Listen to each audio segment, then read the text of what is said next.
Reborn as the Viking Pirate King. Welcome back, brave explorers of impossible worlds. We are excited to have you here to continue this odyssey together. Before we continue, everything you'll hear is pure fiction, so please don't try to replicate combat techniques at home. This wonderful story in all its rights belong to its brilliant original author. We are only the messengers of entertainment. Want another dose of adventure? Subscribe to our YouTube channel so you don't miss a single chapter, and if you can't wait, our Patreon has exclusive surprises you'll love. Chapter 601, Siren Jellin's 15-year exile. Siren, Glyn, had a rough time these past few years. Her fate had been sealed from the day the Blood Pigeon clan was annihilated. Had it not been for Sophie's insistence that Pharaoh Nefertiti spare her life, when Hermie Blood Pigeon fell into Jerome's hands, she would have perished along with the Blood Pigeon clan. But was saving her life truly a blessing? Frantically fleeing storms and back to the Visigoths, Glyn discovered otherwise. Death ended everything. Living, on the other hand, brought further suffering, especially for a pregnant woman. 15 years ago, Glyn, the Siren, faced this very situation. The entire Blood Pigeon clan perished at Storm's End, leaving her to escape with her posthumous child. She hid on merchant ships, troop transports, and even smuggling vessels, surviving countless hardships before finally returning to the free city of Visigothia. What she hadn't anticipated was the high-speed transmission capabilities of messages across the western continent. Zoroastrian intelligence agents had already reached Visigothic territory, having already beaten her to the punch. Having fled en masse, all the Blood Pigeon's remaining possessions in the free cities had been looted by their servants.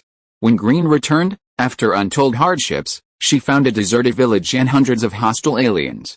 In the past, she would have taken up arms and fought to the death like a Valkyrie. But now, she couldn't.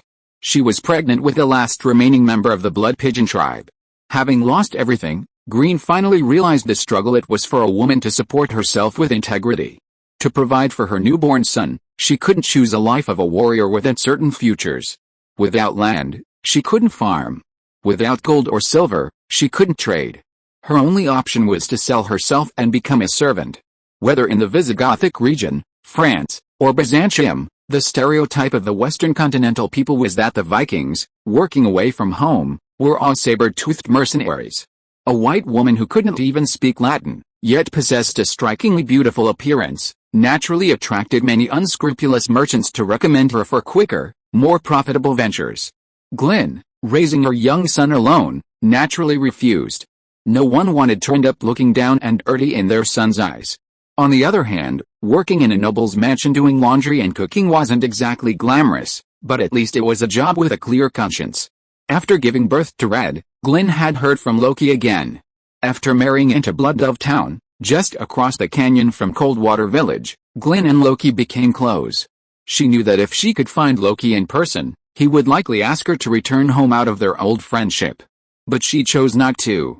In Scandinavia, marriage meant a farewell to one's family, sharing all responsibilities, debts, and an uncertain future with her husband. Hummel Blood Pigeon betrayed his tribe when Loki left for sea.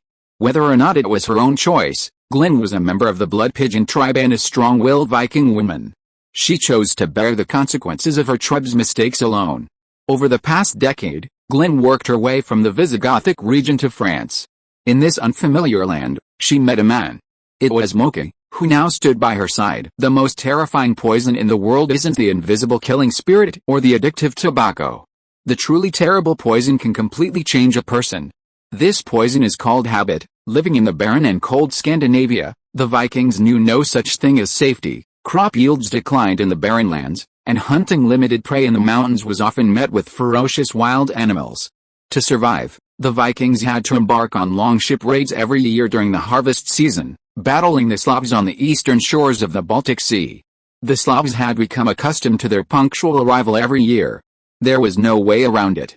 There was only so much food, and someone was bound to die. The annual eastward raids allowed extra Viking and Slavic warriors to die in the wilderness.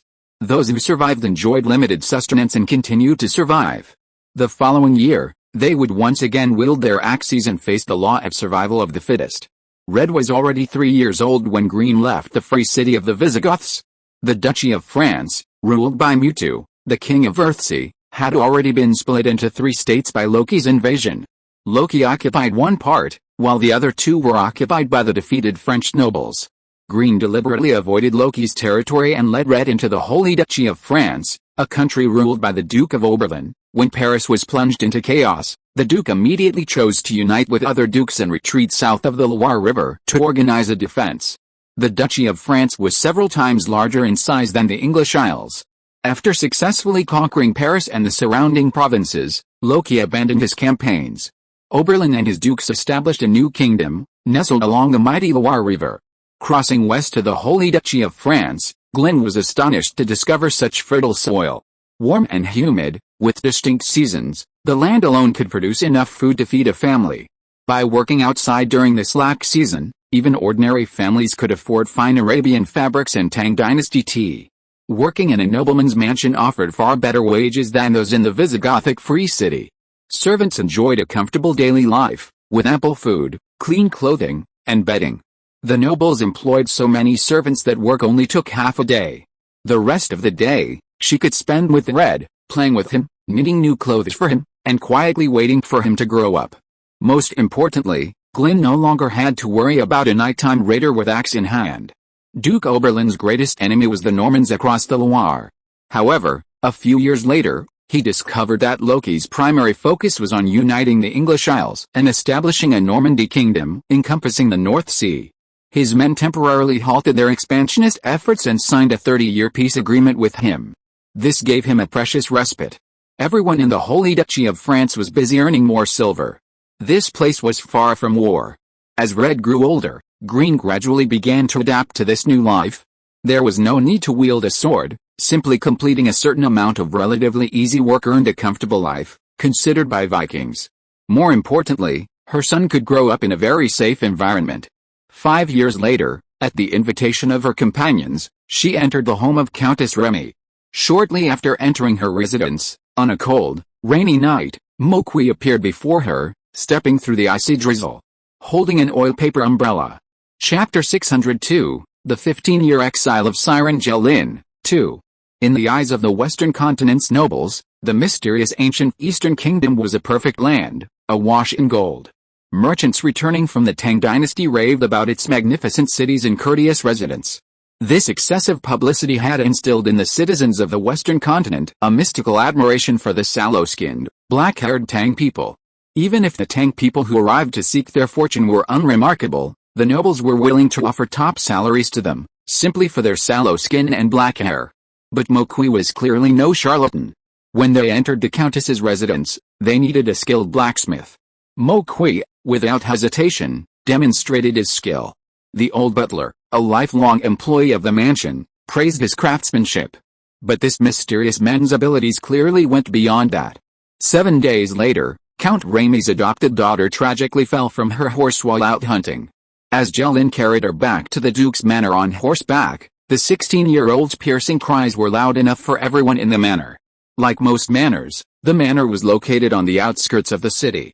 Count Remy's employed physician, a practitioner of the Path of Holy Light, cast a spell of holy light that easily healed the girl's broken leg.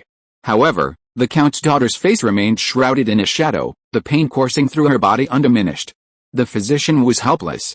Based on his understanding of the condition, it was most likely a case of demonic possession. Treatment would require entering the city to seek out an exorcist from the Church of the Path of Justice. This would take at least 10 days. Judging by the girl's frenzied condition and drooling, she would likely be dead after 3 days. No one knew if she could survive until the exorcist arrived. At this moment, Mokwi stepped forward again. Your Highness Agamor, you must tell me honestly. Did you fall off your horse near the ancient battlefield? Yes, I kicked a tombstone and broke it. I fell from my horse and my right leg landed on the broken tombstone. I see, Mokwi nodded gently. Everything matched his expectations. If you are willing to trust me, let me try it first. The old butler and the Countess exchanged a glance. Although he had only been at the manor for 7 days, Mokwi's calm and measured approach to work and his measured manner of speaking had already won the favor of most people. The Countess was a woman without a strong opinion. Since her husband's death at the hands of the Viking English coalition, she had become so absorbed in the sweet words of her various lovers that she had gradually lost her ability to judge for herself. Her adopted daughter's piercing cries had left her irritated. Desperate to awaken from this sudden nightmare, the Countess agreed to allow the family blacksmith to heal her. As everyone stared, Moqui rolled up his sleeves, revealing a pair of old, sculpted hands. He gently grasped the girl's swollen ankle. With a powerful twist, he twisted it. The excruciating pain of the torn tendons and bones caused the noble woman, who had never felt pain before, to scream in agony. This was only the beginning. Taking advantage of the crowd's astonishment, Moqui drew cinnabar and inscribed the complex sigils on the girl's leg, stretching halfway up her body. Then, he pulled a gleaming silver dagger from his bosom and cut through the swollen tendon. Pitch-black blood spurted out, accompanied by an indescribable stench. The Countess nearly fainted at the sight, but unexpectedly, within a single stick of incense, the blood had drained away. The adopted daughter's cries gradually faded, and the excruciating pain in her right foot subsided. Moqui wiped the blood from his palm and called the trembling holy bishop-priest forward. Trembling, he cast a holy light spell to heal the young lady's wounds. Soon, nourished by the holy light, the bleeding ceased, and the young lady fell into a deep, peaceful sleep. Throughout, Moqui offered no explanation. Neither the Countess, the butler, nor any of the servants in the manor raised a question. Legends of the Eastern land exorcists have long circulated in the Western continent. These disciples of the yin-yang school are extremely rare, yet each possesses extraordinary skills. With Moqui's abilities, he could easily have served as an advisor to the king. However, he chose to work as a servant in the household of a countess. He must have had his reasons. After this incident, everyone in the countess's household took a new look at this unassuming old man from the Eastern land. Naturally, he also caught the attention of Jelin. Although Jelin had a 10-year-old child at the time, she was still a woman in her late 30s. Despite ingesting a corruption potion crafted by the Illuminati's lizardmen within the sacred mountain, the potion still granted her the power of the chosen. Abundant psychic energy nourished her body, making her appear far younger than the average Western continent woman. Young people often attract each other based on good looks, a curvaceous figure, and sweet talk. However, after a while, having experienced the fickleness of human nature and the necessity of survival, women subconsciously consider more complex considerations when choosing a man. How to ensure a safer life for their offspring is paramount. After a relatively short period of time, as their interactions grew, the former Viking warrior Siren Glyn and the mysterious Eastern continent exorcist Moqui fell in love. For the Countess, although both were servants, they were both incredibly useful. Glyn was efficient and forthright, and could even serve as a bodyguard when necessary. As for Moqui, whenever a problem arose in the manor that was beyond the reach of ordinary people, the butler's instinctive response was to find Moqui. Seeing two servants living alone willing to unite, the Countess even made an exception and held a wedding for them within the manor. From then on, the two became husband and wife, raising the young red blood pigeon together. Ever since Green gave birth to their eldest son alone, Red had been without a father figure.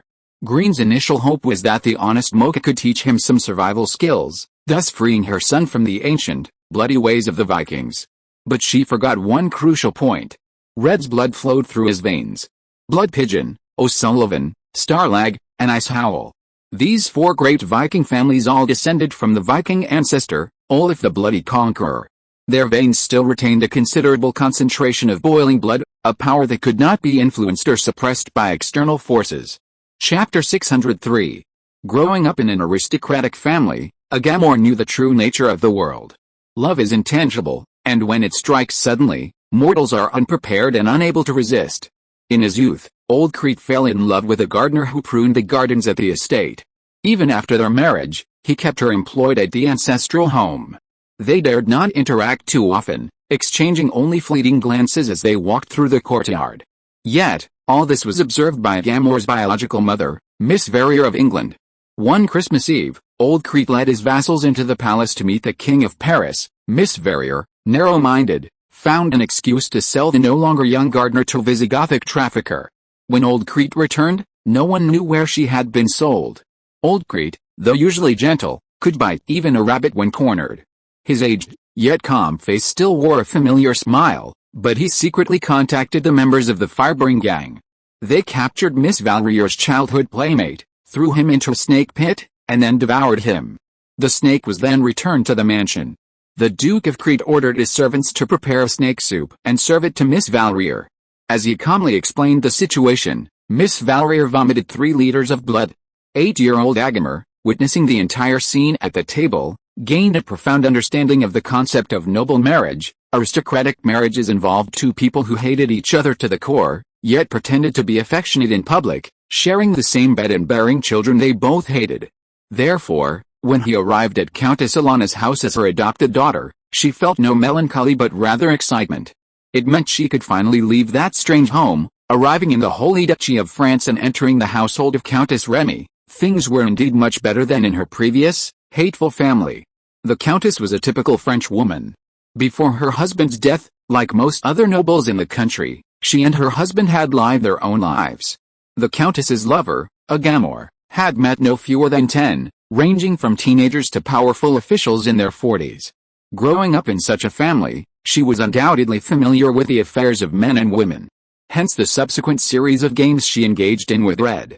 Rather than a relationship, Red was merely a way for her to confront her growing fears. Every noble's future was like flipping a card, no one knew what lay on the other side. But once it was revealed, a lifetime of suffering awaited. Priests often say, all men suffer, this is the price nobles pay for a life of luxury and freedom from the scorching sun. Upon learning of her betrothal, Agamor felt a wave of dismay. It was clear that fate had dealt her the worst hand. She could tolerate her husband's dissolute life and his family's decline, but she could not endure a twisted partner. Thinking of her biological parents, who appeared harmonious but secretly lived in hatred, the girl wept daily. Amidst this sentiment, her engagement was inevitable. The daughter of the Crete family was to marry the crown prince of the Oberlin family. This instantly became the hottest news in the kingdom. The Holy French Duchy had a chance to deal with its intensifying power struggle, while Egbert had recently been preoccupied by Loki's disappearance. A stable border was crucial for both kingdoms.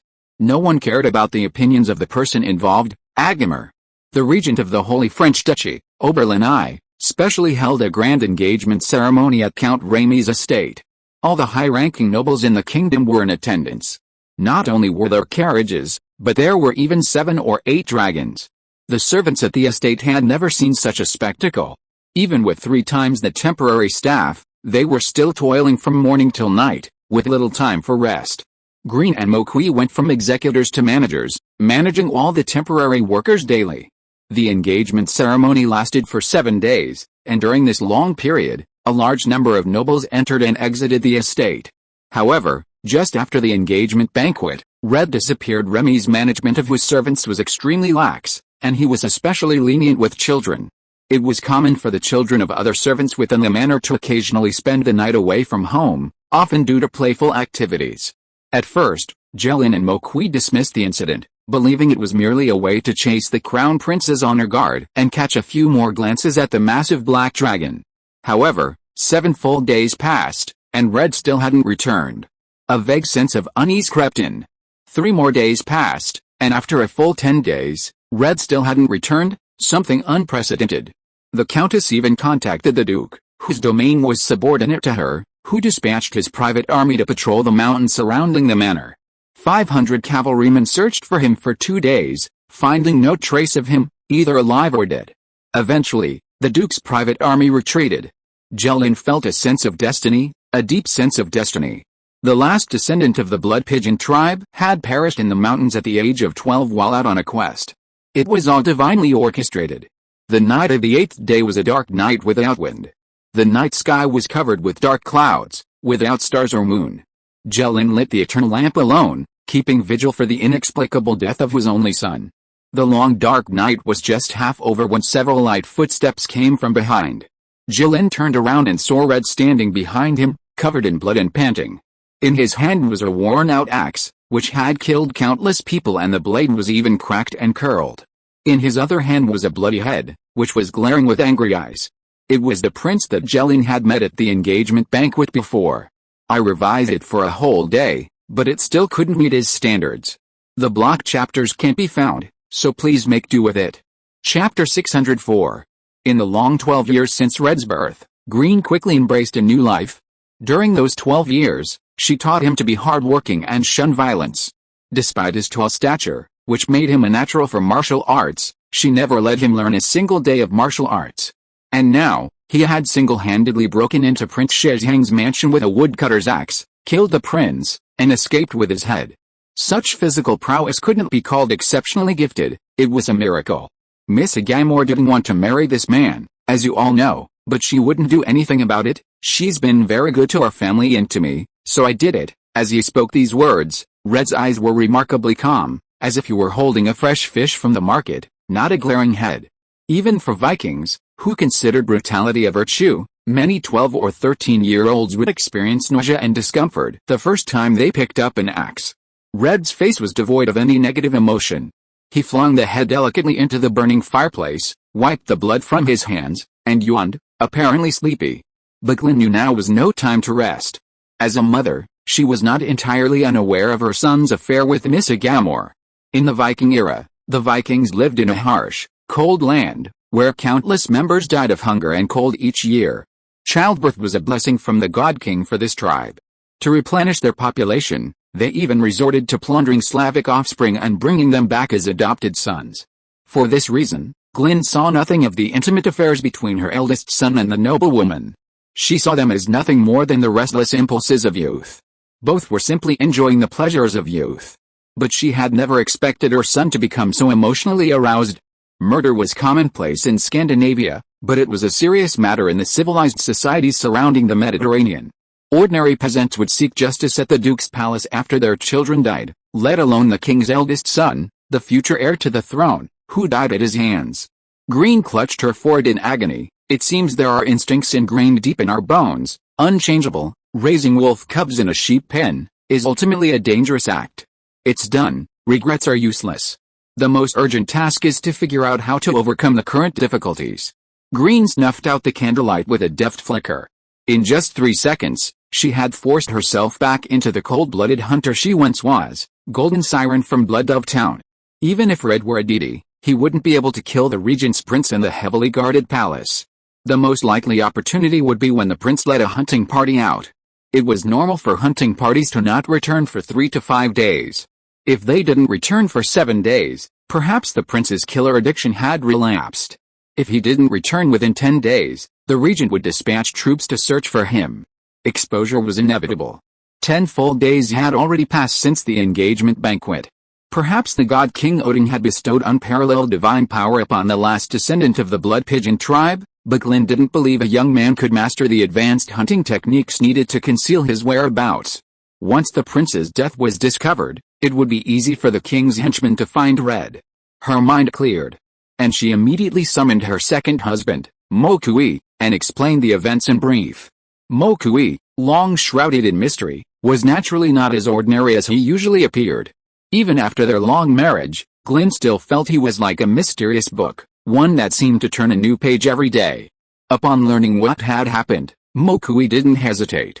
He returned to his room, dug up the floor tiles, and retrieved a dozen barred gold dinars. He then led the two into the stables. The stable manager had a habit of drinking late at night. Late at night, he and his 2 apprentices had already drunken themselves to a state of disorientation. Mokui walked over, smiling, then returned to douse the brazier between the 3 of them with a basin of cold water. A few muffled puffs echoed in the pitch darkness, and when Mokui reappeared, he had already drawn out 3 tall horses and opened the manor gate. Red was still sprawled on his bed, slumped over, evidently sleepless, driven to the point of successfully killing the prince. Jelyn knew there was no time to lose. She poured a basin of cold water over her eldest son, then forced him onto his horse. After 2 days of treacherous travel, the 3 of them reached the port of Toulon on the coast of the Holy Duchy of France. Mokui purchased a dilapidated fishing boat for 3 gold dinars. They set out to sea that night, sailing towards the other side of the Mediterranean without looking back. Mokui's decision was truly timely. The morning after the 3 left, the king's cavalry appeared outside the countess's residence. The hounds followed Red's footprints into the servant's bedroom, where the cavalry captain found the charred head of the prince amid the embers of the fireplace. It's easy to imagine King Oberlin's rage. He wanted to punish Agamor, but for the sake of the kingdom of Normandy, he lacked the courage. Everyone in the Duchy of France knew the origin of the massive Viking English invasion, the abduction of the adopted daughter of an ordinary old Viking by the French.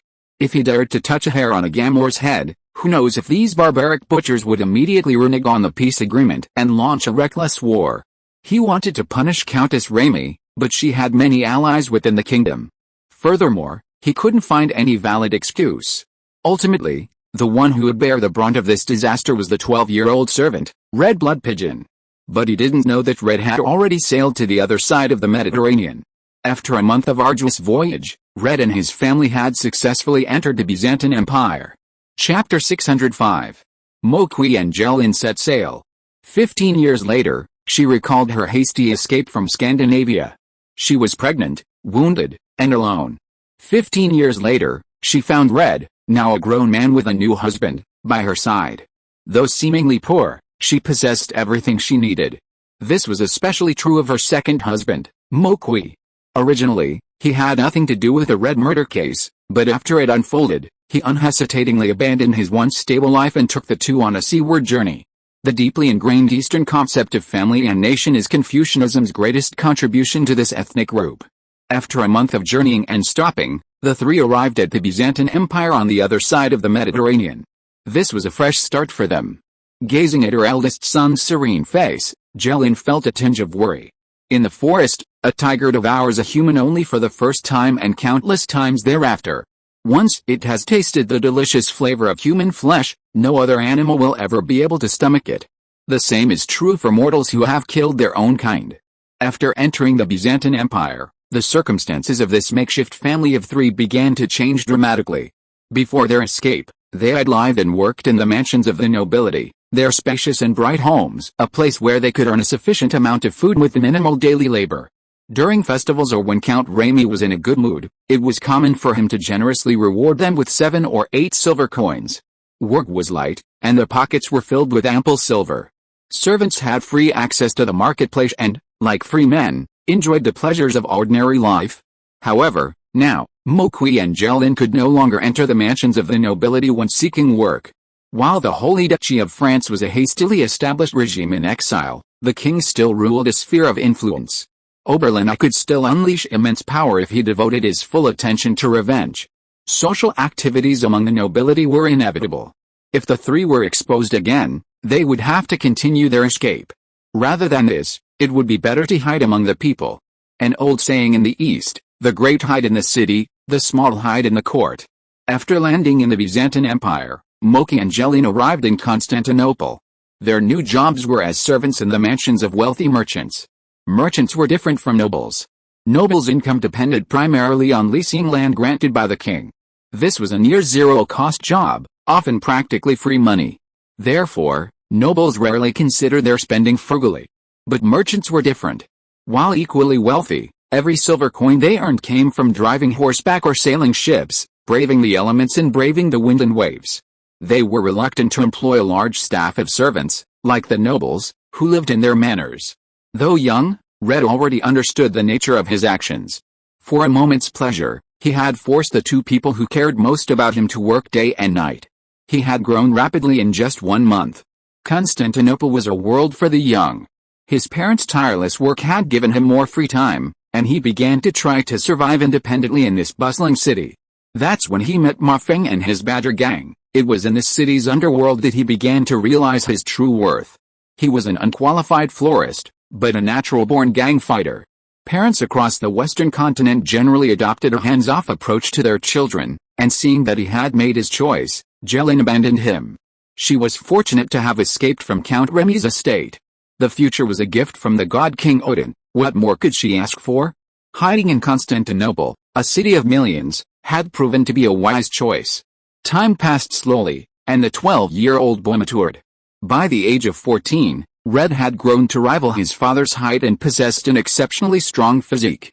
Whenever conflicts arose between the Badger gang and other underground forces, he was always the first to charge. The fighting skills hidden deep in his blood were gradually unleashed through repeated bloody battles. The decisive battle with the Skinners reached its peak. Wielding 2 machetes, Red slashed through 10 streets, chasing their leader, Faceless Man Jimmy, through flames and smoke. Finally, he stabbed him through the chest, slaying him successfully. After another incident, the Badger gang members fled, escaping the city. Red also went into hiding for a long time. Upon returning to Constantinople, he discovered that his portrait was still plastered throughout the city. Fortunately, at this time, the Badger gang leader, Ma Feng, had followed the Hashma gang into the Black Desert and struck gold. Reflecting on their close relationship and Red's past contributions to the gang, he hid the Badger gang and his family in the gang's basement. It had been over 3 months since then. Today, seeing Tang Kaiana enter his shop seeking help for the Nicholson residents, he instinctively recommended them. Ma Feng knew Red's character well. He would never be content to live as a cockroach in the background. 3 months was the maximum time a tiger could be kept captive in a cage. Any longer and serious problems would arise. Upon hearing that she was being asked to work in a noble's mansion again, Jelin's first instinct was to refuse, but Mo Kui stopped her. Perhaps entering this ancient residence wasn't as bad as she had imagined. First, these were a group of Eastern nobles, having crossed the East-West Continental Bridge and were completely unfamiliar with Western society. Second, the Nicholson residence was a haunted house declared haunted by Constantinople, and few nobles would dare to visit. As one might imagine, upon entering this residence, they would often find themselves faced with an empty house and vast wilderness. Finally, there was a more important point. Mo Kui was a registered disciple of the mysterious Yin-Yang school. Although he was ultimately abandoned by his master due to his lack of aptitude, he had, after all, studied the Yin-Yang soul refining technique for 10 years. He wanted to use his skills to save his hard-earned wife. Sea Siren Jelin was only in her 30s, but in recent years, Mo Kui had clearly sensed her physical decline. In recent years, with Loki's growing fame, his feat of leading the Vikings into the Holy Mountain has become widely sung. Mo Kui knew that Green must have drunk the putrefaction potion crafted by Ivor O'Sullivan in her youth. In the bitter cold of Scandinavia, only by consuming the potion and gaining the power of the Chosen One could possibly live to the age of 30, without it, one might not even make it past 18. Most of the saber-toothed mercenaries Ivor sold to the Western nations never lived past 35, so there was no need to worry about the potion's side effects. But Green had now embraced a new life. She had long been away from war. What she needed now was a healthy body. As her age approached that critical threshold, the potion's side effects began to take hold. Mo Kui had once secretly suggested that he seek out Loki, the king of Paris, and see if he could obtain a bottle of the legendary water of the gods from him, but Green firmly refused. Mo Kui had never delved into their past, but he could vaguely sense it wasn't a glorious one. As the old saying goes, do not do to others what you do not want done to you. Everyone has secrets they prefer not to share. Mo Kui was no exception. Since Jelin refused to search for his childhood friend, he could only rely on his own strength to prolong his life. He had to find the ghosts of the Nicholson family that roamed the manor. He had a hunch that they were a group of extremely powerful evil spirits. Chapter 606. Red obediently followed Ma Feng's advice. This was completely unexpected. This was like putting a killer tiger in shackles and forcing it to voluntarily perform somersaults in a circus. Living on the streets of Constantinople, Ma Feng had a deep understanding of Red's strength. In the thug-like battlefield, even high-ranking chosen ones could easily fall into the gutter. But Red possessed a fighting instinct unmatched by ordinary people, his greatest gift from God. But now, he had chosen to pick up his pitchfork and scissors, reverting to being a worthless gardener. Ma Feng wasn't completely incomprehensible. Perhaps the guilt he felt for causing such devastation to his family twice in 3 years, the severe impact on the daily lives of his adoptive father and biological mother, had finally gnawed at his feelings. Perhaps the 3 months spent hiding in the basement had worn away all his patience. Mortals, after all, must grow and compromise. Once entering the whirlpool of society, one's birth determines many things. The sharp edge of youth is tempered by the reality of life. Through constant compromise and concession, they eventually become mellow and, ultimately, mediocre. The ultimate result, naturally, is that the vast majority inevitably become ordinary the next morning. Mo Kui, Jelin, and Red, along with a cook, an apprentice cook, and a stable master, appeared at Nicholson Manor. All the servants were handpicked by Ma Feng from among his own stowaways and homeless people. Considering concubine Zhu was from the East Continent, Ma Feng chose a chef of mixed Kutcha and Tang descent. Her name was Dulina, and like all the stowaways, she remained silent about her past.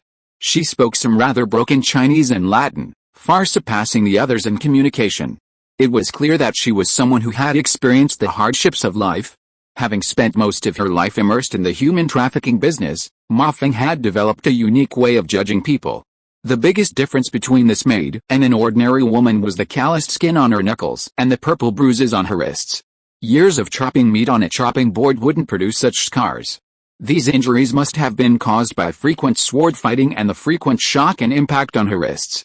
Having a bit of a dark past was nothing unusual for a stowaway. During her time at Ma Feng's mansion, this maid, in her 40s, managed the daily meals for over 30 people. Whether it was the Arab kebabs or the Oriental noodle stews, she cooked remarkably well. For the human trafficking business, this one's strength was all it took. The chef's apprentice found a nimble young woman from Chechi. Chechi and Kutra were neighboring states on the Silk Road. Although she looked young, this Chechi woman had already been in the Byzantine Empire for 8 years. Her name was Ellen. Although of average appearance, she possessed a keen eye and quick hands. Her bright, large eyes swirled ever quickly as she gazed at others. It didn't take much observation to discern a cheerful young woman. Despite her ordinary appearance, Ellen seemed to shroud herself in even greater mystery than Gulina. Even bringing her along filled Ma Feng with a vague sense of apprehension. Human traffickers traded in human beings. People were their most valuable resource. Just as a butcher wouldn't turn away a fat pig that knocked on his door, or a chef would collect spices that his neighbors didn't want, Ma Feng couldn't refuse anyone who came through his door. In his hands, even seemingly worthless people could be transformed into glittering gold and silver. Upon first meeting Ellen, Ma Feng immediately recognized her as a highly intelligent individual with a mind rich in knowledge. Such a person would undoubtedly fall prey to Ma Feng's clutches. With this in mind, Ma Feng never relaxed his observations of the 17-year-old. Ellen had been with Ma Feng for only 3 days when she immediately became associated with another dangerous figure in the gang, the alchemist Blackens. This old man was a forsaken disciple of the Citadel's alchemist, Gutlaur. He had been expelled from the Citadel for studying the forbidden art of corpse explosion, a matter that had caused widespread uproar. The sheriff had been searching for him relentlessly for a month. No one dared to take in this dark-skinned sorcerer, but Ma Feng, driven by his quest for wealth, saw his value. He even went so far as to find members of the Fireborn gang to disguise him, allowing him to remain within the gang as a secret weapon. And Hedgens, with his extensive knowledge of human anatomy and alchemy, had indeed provided considerable assistance to Ma Feng. People tend to hang out with those who share similar personalities. Allen and Hedgens were inseparable every day, engaged in heated discussions, sometimes even sketching on papyrus, drawing anatomical diagrams that Ma Feng couldn't understand. This filled him with worry. Now, with a chance to finally separate the two, he sold Allen to Tang Kaianai without hesitation. After all, a chef's apprenticeship was easy to do with just the right hands and feet. The last stabler master came from the Avar Khanate. His appearance was strikingly different from that of Easterners and Westerners. He had a reddish brow and was broad-shouldered and thick-set. Like all Avar shepherds, he wore only a tuft of hair from the top of his head, braiding it into a sleek whip. No one knew why he had traveled so far from home, speaking a different language, to the distant Byzantine Empire. However, his horse training skills were truly astonishing. Ma Feng, while promoting this Turkic man named Qingjeltu, even hinted that he might be a horse whisperer. Tang Kaianai simply smiled at this common merchant tactic and offered no further response. In the Middle Ages, human life was worthless. The Red family of 3 fetched 2 gold coins, the 2 cooks were worth 12 silver coins, 1 gold coin equals 10 silver coins equals 100 copper coins. The final Avar shepherd was the most valuable, possessing the most unique skills. Yet, this one was valued at only 3 silver coins, exceeding all the others. 6 people together paid 4 gold and 2 silver coins. Tang Kaianai made the payment promptly. Upon discovering that the steward of Zheming East Road seemed even wealthier than he'd imagined, Ma Feng veiledly suggested adding a few more alchemists or warriors to strengthen the manor's security. Tang Kaianai flatly rejected the suggestion, stating, "Security isn't a problem, such a wealthy individual shouldn't be offended," so Ma Feng gave up. If you are listening to this novel on a channel other than Fanfic World, it means it was downloaded and re-uploaded without effort. We warmly invite you to visit our channel, Fanfic World. There you will find the original version of this story and many other novels of various genres. We look forward to seeing you dive into a world of incredible novels. Chapter 607. That afternoon, Tang Kaianai returned to the manor by carriage with his 6 hired servants. Ma Feng's stowaways, despite speaking a different language and possessing a strange appearance, lacked a deep understanding of the city. Of the six, only Alan, the veteran worker and apprentice cook, knew some of the manor's secrets. However, the quirky young woman, understanding the value of silver over life, avoided spreading fear. As the sun faded and darkness enveloped the earth, Tankai and I led the 6 servants back to Nicholson Manor. After 3 years, Jellin and Mokwi returned to the familiar aristocratic mansion, only this time to a rather dilapidated one. Of the 6 servants, only 2 had previous experience working in aristocratic mansions. Lighting candles and wall lamps, they took a quick tour of the manor, noting that while it had been cleaned only briefly, dust still accumulated in the corners. Many walls and ceilings had been eaten away by insects and ants, rendering them unusable. Some wooden steps could even break, posing a life-threatening risk. The porters transporting the furniture, fearing the house, only performed a minimal cleaning. This dilapidated manor was far from habitable. Butler, if Miss Zhuai truly wishes to move into this house, we'll need at least 10 days of thorough cleaning. After a full morning inspection, Mokwi approached Tankai and I with a notepad.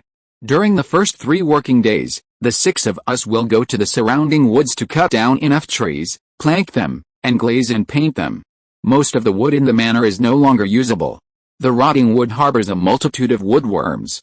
Under the floorboards, countless spiders and centipedes live.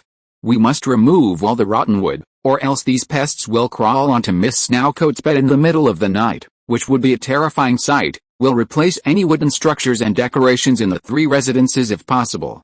Those that can't be replaced will be treated with fireworks to eliminate all hidden insect eggs. This part of the work may take a month or even longer, but we can aim to clear the main residence within 7 days.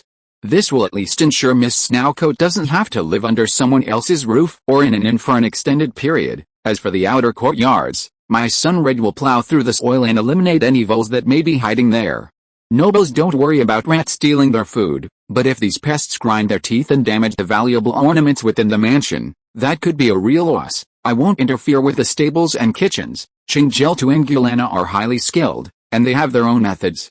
As an outsider, I won't interfere. On his first day at the manor, Mokwi demonstrated his impressive work aptitude. Tankai and I briefly discussed it with concubine Zhu and agreed that it was feasible. Before moving into the mansion, Bilikov, the tribune of the Jialing region, presented her with an invitation to attend a gathering of nobles in Jialing.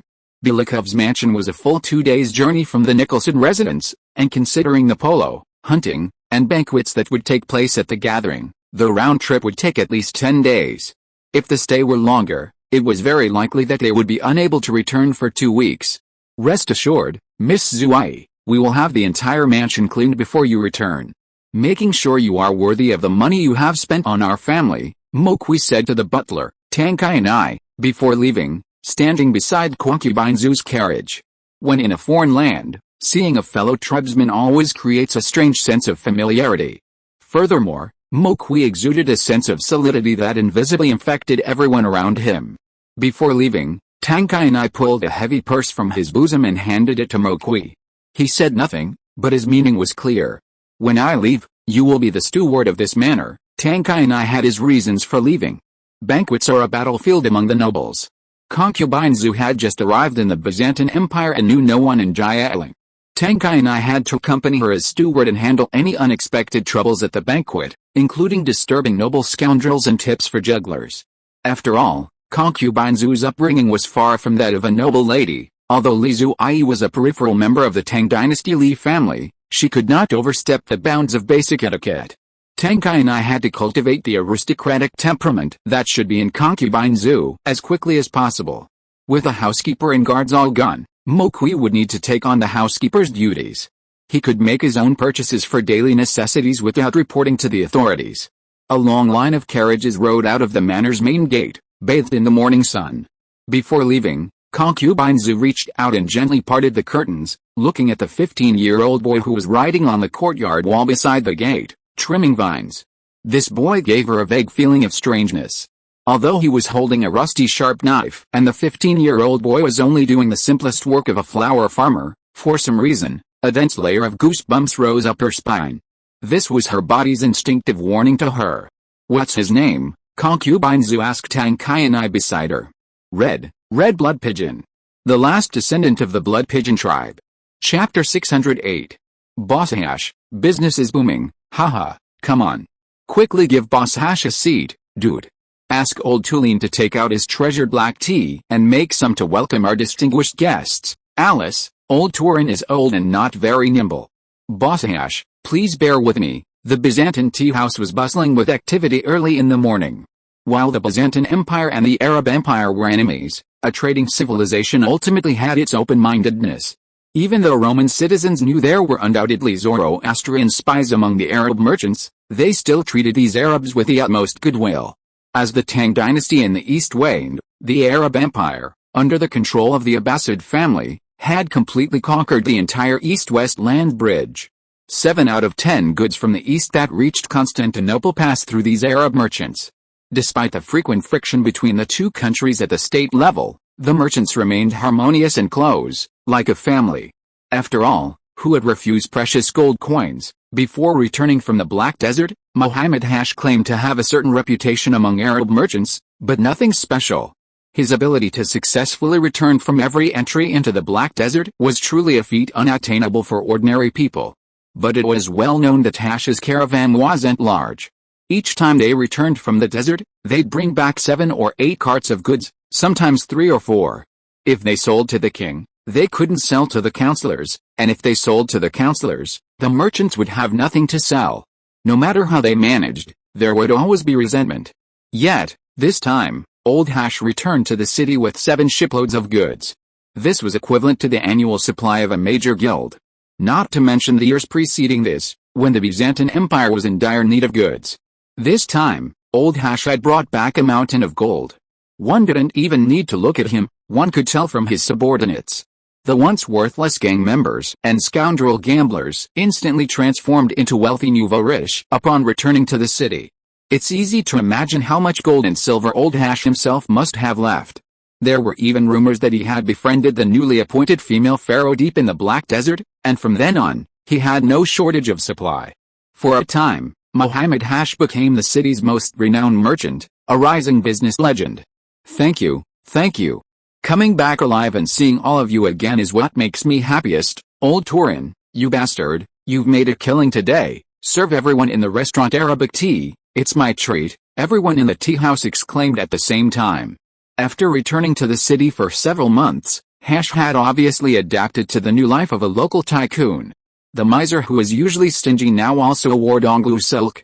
Like all successful businessmen in the city, he began to be followed by 2 beautiful female companions and housekeepers and servants. Also, whenever he walked into a tavern or tea house, the first thing he would say was "I'll treat you." Hiding in a private room, Lord of Twilight Fitzroy looked at the hall full of mixed dishes and shook his head speechlessly.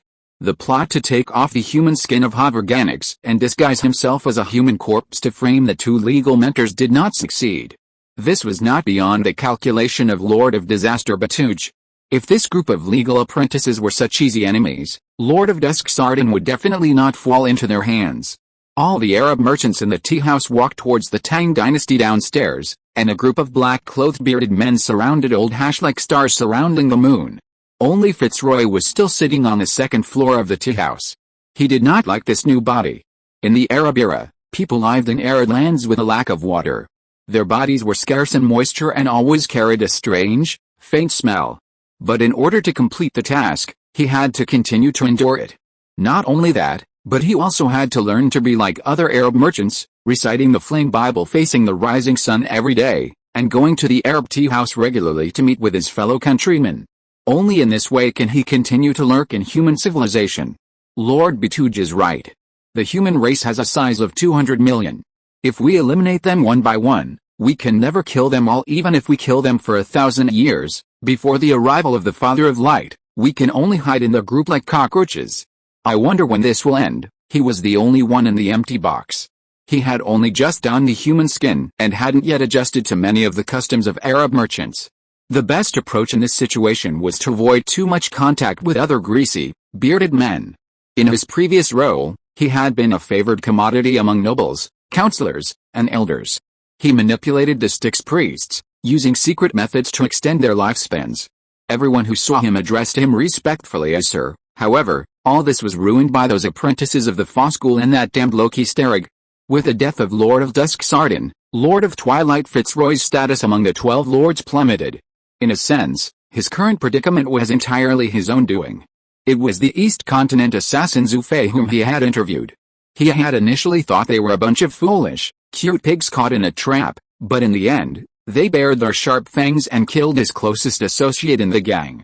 This made all his plans look foolish. Now Fitzroy urgently needs to make some achievements again to regain his position in front of the Patriarch. He knows that in terms of talent and execution, he is far inferior to the Lord of Disaster Batuj. Therefore, he has chosen this big tree and faithfully carried out all his requirements. Dong, dong, dong, 3 rhythmic knocks came from the wooden door. He stood up and opened the door of the box. A young Roman man wearing a wide-brimmed felt hat and a bachelor's robe appeared at the door. The carriage sent by the chief ancient civilization scholar Hoffman has arrived at the door. Master, please move to the academy for a while. The bachelor's eyes looked at him with 3 parts of respect, 3 parts of fear, 3 parts of panic, and 1 part of a deeply hidden sense of alienation. All of this stems from the fact that Lord of Twilight Fitzroy is now an Arab sorcerer. Before being skinned by Fitzroy, this sorcerer named Destiny Asman was said to be from the retainers of the Abbasid family. He mastered the extremely sophisticated art of astrology and divination. No matter who came for divination, Asman could give a very accurate answer to any question they asked. But all his clients would die in accidents within 3 years. The mortality rate is close to 100%. For this reason, everyone in the Arab circle in Constantinople knows this person, but very few people dare to communicate with him. The less communication, the lower the chance of exposure. But his reputation is very big, and he will not arouse suspicion whether he enters and leaves the parliament or the palace. This identity is just right for being the body of a lizard man. After opening the door, Fitzroy walked out of the private room. The noisy Tang Dynasty tea house fell silent. Under everyone's gaze, he slowly left. Only after he got on his carriage and drove away did the merchants in the tea house finally breathe a sigh of relief and resume their casual conversation. Chapter 609. After boarding the carriage, it raced out of Honeysuckle Street, then onto Iron Cross Street, passing through the steel gates and arriving at the Citadel's backyard. For the entire half-hour ride, Fitzroy's carriage was constantly surrounded by a throng of people. Over the past 1,000 years, he had witnessed the explosive growth of human civilization. They had rapidly conquered every continent at a speed unimaginable to the lizardmen. Their presence was felt across the bitterly cold Arctic tundra and the scorching deserts. Even after undergoing considerable degeneration, humanity was the only civilization on Earth capable of relying on sheer numbers to nearly annihilate the outer gods. The more one hid in the crowd, the more one felt a deep-seated sense of powerlessness. Constantinople was particularly crowded recently, as Michael III's birthday was approaching. In just over a dozen days, wealthy merchants and nobles from all the kingdoms surrounding Byzantium would flock to the city, presenting a once-in-a-year golden opportunity for businessmen. If they operate well, they could earn half a year's worth of profits in the short 10 days of the king's birthday. With a cacophony of thoughts racing through his mind, the Maester led Fitzroy into the heart of the citadel. Over the past decade or so, as the Maester's purses have grown, the Royal Academy has begun to connect numerous streets within the city, connecting them into districts and then renovating them uniformly. His disciples from the East Continent, after arriving in the citadel, blended their skills with those of local architects, creating a stark difference between the architecture of the citadel and the rest of the region. The pinnacle of architectural skill on the eastern continent lies in wooden spires reaching 7 or 8 stories in height. By shaping the timber into unique structures, relying solely on the interlocking structures, Eastern artisans can construct towers that have stood for millennia. After arriving in the western continent, Roman architects, drawing on their understanding of steel and artificial stone, used wood and steel as the skeleton, suspending thin brick, stone, and wooden planks, creating a new architectural style. The Romans called these scholars spires. These towering buildings, shaped like corn, can rise up to 7 stories. From a distance, they resemble a stone forest rising from the low city. Bridges connect the towers, and within them, the Maesters conduct their daily research and discussions. This not only allows for more usable space in Constantinople, where land is at a premium, but also allows them to be above ground, a degree of detachment from the hustle and bustle of the world. The carriage stopped at the base of a white spire, suspended from the outside by a spiraling wooden staircase. Following the Meester all the way to the 6th floor summit, standing on the balcony, one gazes out over the bustling city below, seemingly suspended in midair. Head Mr. Hoffman's reception room is here? The Meester opened the door and gestured for him to come in. Fitzroy tapped his forehead with a finger. After entering the spire, the door closed behind him. The rising sun streamed into the spire, illuminating a room filled with vast bookshelves filled with ancient scrolls. Upon entering the room, a scent reminiscent of dry tobacco was immediately noticeable. All the books were hand-painted on papyrus leaves, ancient artifacts. We're safe within the spire. To ensure absolute silence for the scholar's research, the Citadel generally prohibits unauthorized access to the study of senior Meesters. Following the death of Councillor Gannicus, we can no longer use his residence. This study will become our new gathering place. The speaker wasn't Chief Meester Hoffman, but a Loki Roman Meester beside him. It wasn't hard to guess that this individual was the leader of the group, Lord of Disaster Batuj. The biggest difference between him and the other patriarchs was that he embraced a relatively simple life. Not just for a day or a year, but for the entirety of his existence. This required immense perseverance.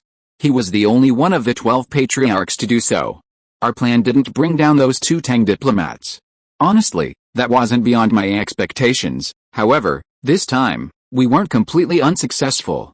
Through this sudden ambush, we were able to obtain at least one piece of crucial intelligence. Some within the Holy Church's College of Cardinals have begun to censor brothers lurking within the church. Otherwise, the unrelated Holy Church and the legalist school would never have colluded.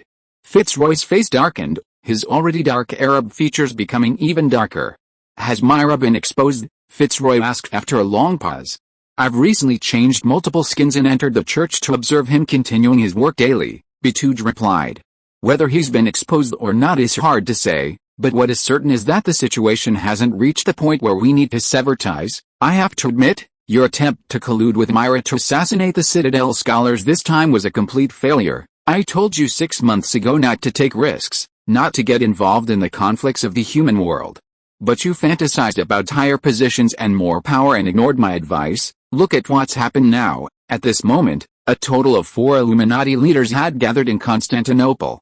They are Batuj, the Lord of Disaster, disguised as a scholar, Fitzroy, the Lord of Twilight, disguised as an Arab sorcerer, Myra, the Lord of Shadows, lurking within the Holy Church, and Conley, the Unknown King, masquerading as the chief scholar of the ancient civilization, Hoffman Hinseli. Of the 4, Conley had just arrived in the western continent at the order of the Patriarch, while the other 3 had been lurking there for a long time. The one who had been hiding the longest was Myra, the Lord of Shadows, within the Holy Bishop. Before the rise of the Holy Church, Myra was the first to recognize the potential of this emerging church. Over the past 1,000 years, using various disguises, he almost single-handedly climbed to the position of cardinal. He also cultivated a group of loyal Illuminati followers within the Holy Church. Upon hearing that the Citadel was planning to send scholars to the northern continent, Fitzroy and Myra immediately joined forces. If these heretics undermining the Holy Bishop's foundation could be secretly apprehended and brought to the Inquisition, Lord of Shadows Myra's position within the church would likely rise even higher. With his help, Lord of Twilight Fitzroy could also leverage Stygian priests to develop more clients. If the reincarnation rituals were performed not only by Roman nobles but also by holy bishops and monks, within a few years they would become a formidable force, surpassing the Byzantine Empire and the Holy Bishop's Church. Thus, they would achieve their goal of controlling the entire western continent. Unfortunately, all this was thwarted by Loki's sudden appearance. What's going to happen has already happened. There's no point complaining. Mohammed Hash has returned, and Loki, the king of Paris, who followed our investigation, has also returned to the imperial city of Paris. But the group of Meesters who entered the desert have not yet returned. The deep black desert has completely changed hands, and all the members' loyalties have been slaughtered by Nefertiti. The most urgent task now is to find out why these Meesters have stayed for so long. The Kroger brothers will continue to wear the human skin of Chief Meester Hoffman and wait for these Meesters to return in the academy. As for you and me, we have a more important task. Having been in the role of issuing orders for a long time, the Lord of Disaster Batuj has a natural leadership temperament in his every move. Even as one of the 12 lords, Fitzroy had no doubts about his orders. He carefully recorded them to make sure he didn't miss any details. According to intelligence, the legalist assassin who successfully assassinated the Lord of Dusk Saturn appeared in Constantinople. She recently purchased a property in the Horn Ridge area. Honestly, I don't believe this intelligence is true. It's likely a decoy thrown by those cunning East Continenters. They're meant to draw out our powerful thugs. If my suspicion is correct, this is likely a show orchestrated by the two legalist mentors. After a long moment of reflection, Betuge spoke again. But I think we need to get to the bottom of this group. He turned to Fitzroy. I'll leave this to you. Send a few capable men to infiltrate Nicholson's residence and investigate their situation. If possible, send our lizardman brother to hide and observe them. Once we confirm our target, we'll immediately arrange follow-up operations. Chapter 610. At the same time, 62 kilometers away, Red Blood Pigeon sat beneath a massive banyan tree, leisurely nibbling on a green apple. The apple came from a wild orchard outside the manor. The fruit from that tree was extremely sour, many of them worm-eaten. Perhaps a lonely traveler had accidentally dropped a leftover apple core. Unattended, the tree grew naturally. Decades later, from a single seed, it blossomed into a towering tree. Life is a process of a stubborn youth constantly coming to terms with reality. Years ago, as noble gentlemen clapped their hands over exquisite red wine glasses, they uttered this phrase. 12-year-old Red didn't understand its meaning. After 3 years of wandering, 15-year-old Red felt he understood its true meaning. In youth, humans, like animals, obey their instincts. The noble lady bestowed a little affection upon him, and Red returned it double. Fleeing to Constantinople, country dog Ma Feng gave this destitute youth everything he desired. When the Badger gang was in dire straits, he fought tooth and nail for them. While this certainly made him feel good, the result was that the two people who cherished him most fled like rats. He endured work that was unbecoming of their status, toiling day and night. Fortunately, the boss he found was respectful. Ma Feng, even after becoming wealthy, didn't forget him. Even with wanted notices plastered all over the city, Ma Feng hid him in his basement, feeding him well for 3 months. When he found a job that suited him, he thought of him first, assigning him to this abandoned mansion far from the city. After a long period of wandering, and a not-so-short period of underground life, Red could feel his blood still boiling, but reality no longer allowed him to continue his childish ways. Life is a process of a stubborn young man constantly coming to terms with reality. Haha, does this bloated nobleman still have something in his head? He devoured the sour apple in his hand in a few bites, discarded the core, and leaned back against a tree, feeling the sun and breeze caress his cheeks. Boss Ma Feng was right. This kind of life was indeed much more comfortable than hiding in an airtight basement.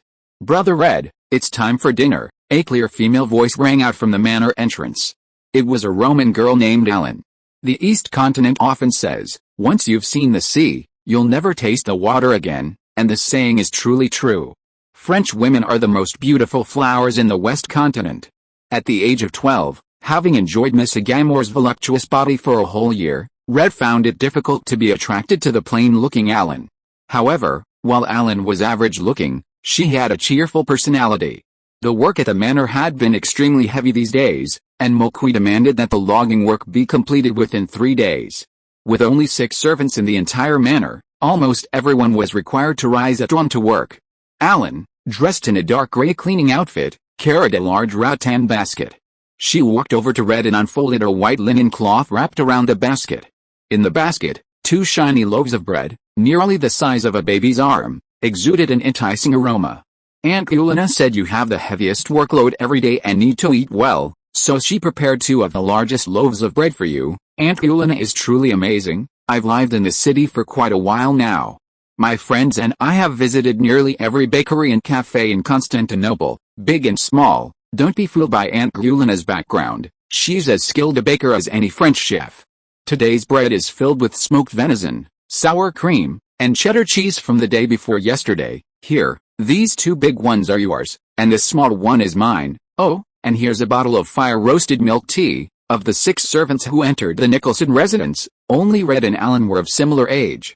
Alan, a young woman, happened to be quite outgoing, and despite Red's temper, she subconsciously gravitated towards him every day. Having experienced 3 long months underground, Red didn't find the active girl annoying. He reached out for the soft bread and took a bite, feeling as if he were floating in a cloud. The thick bread was sandwiched with a few slices of bacon and fragrant cheese, leaving a lingering fragrance.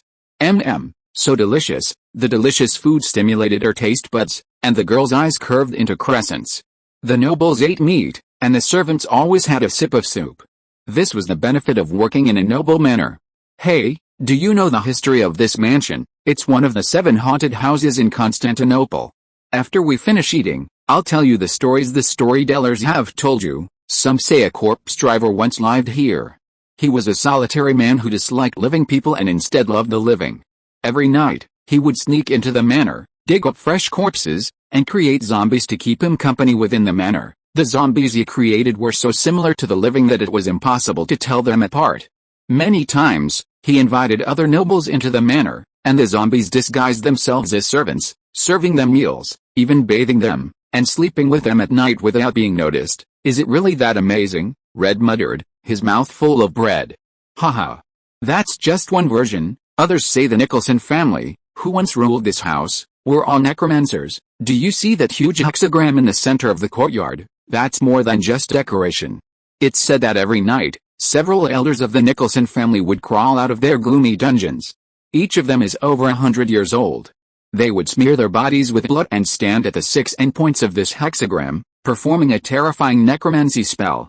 All the dead souls in the Horn Ridge region were unable to enter reincarnation and were summoned into the magic circle and imprisoned. Haha, isn't this a good thing? Red touched his mouth and said with a hint of melancholy. The dead souls are preserved, at least the living can get a glimpse of them when they want to remember them. Like me, I've never seen my father, my mother didn't say either. Many outsiders have told me that I'm the last of some Viking tribe.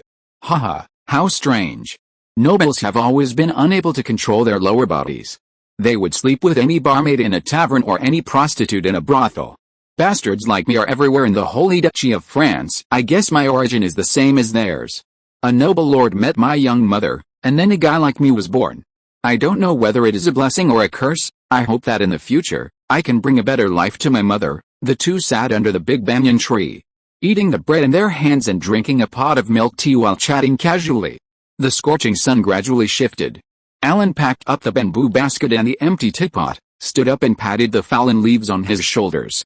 Okay, lunch break is over, and I still have to continue making wood boards in the afternoon. You have more work than me, so you must work hard. The girl skipped away, and Red slowly stood up and rubbed his sore neck, picked up the rake and continued to return to the field. There are more than 10 acres of land outside the Nicholson residence, including 2 acres of flower fields, 2 acres of orchards, and 6 acres of fruit tree plantations. The task assigned to him by Moqui was to turn over all 10 acres of land within 3 days and remove all the field mice and grass snakes hidden underground. In the home of Countess Elena, the 12-year-old Red was extremely powerful and had excellent physical strength. The housekeeper at the time treated him like a cow. Now at the age of 15, his powerful genes nourished his physique, which has made his physical strength far beyond that of ordinary adults. After eating enough food, the surging power returned to his body again. Red picked up the hay fork and pulled the 2 tall horses beside him, like an ordinary farmer, and walked into the dense woods not far away again. Chapter 611. After a long day of work, the 6 servants, who had been relatively unfamiliar with each other, quickly became familiar with each other. Of all the men, the stable master, Chingjeltu, had the heaviest workload today. In a noble estate, the most technically demanding job was first that of the architect. The second most demanding job was that of the manor's horse trainer. In the Byzantine Empire, every noble kept horses. Horses were the most important means of transportation in that era. Furthermore, if war broke out within the realm and the duke summoned all his vassals to join the army, horses would be a crucial guarantee of their safe return. Other servants might have their flaws, but the stable master's craftsmanship was paramount. Nicholson House was notorious, and Tenkai and I, a new arrival, was unable to find a well-established, skilled horse trainer with the accreditation of the nobility. He had to turn to the human trafficker Ma Feng. Even with Ma Feng, Chingjeltu, a shepherd from the Avar Khanate, commanded the highest price. Before entering the manor, Moqui hadn't known whether he truly possessed talent or was just a reputation. But after a day's work, he was practically certain that Miss Lizu Ai had truly struck gold.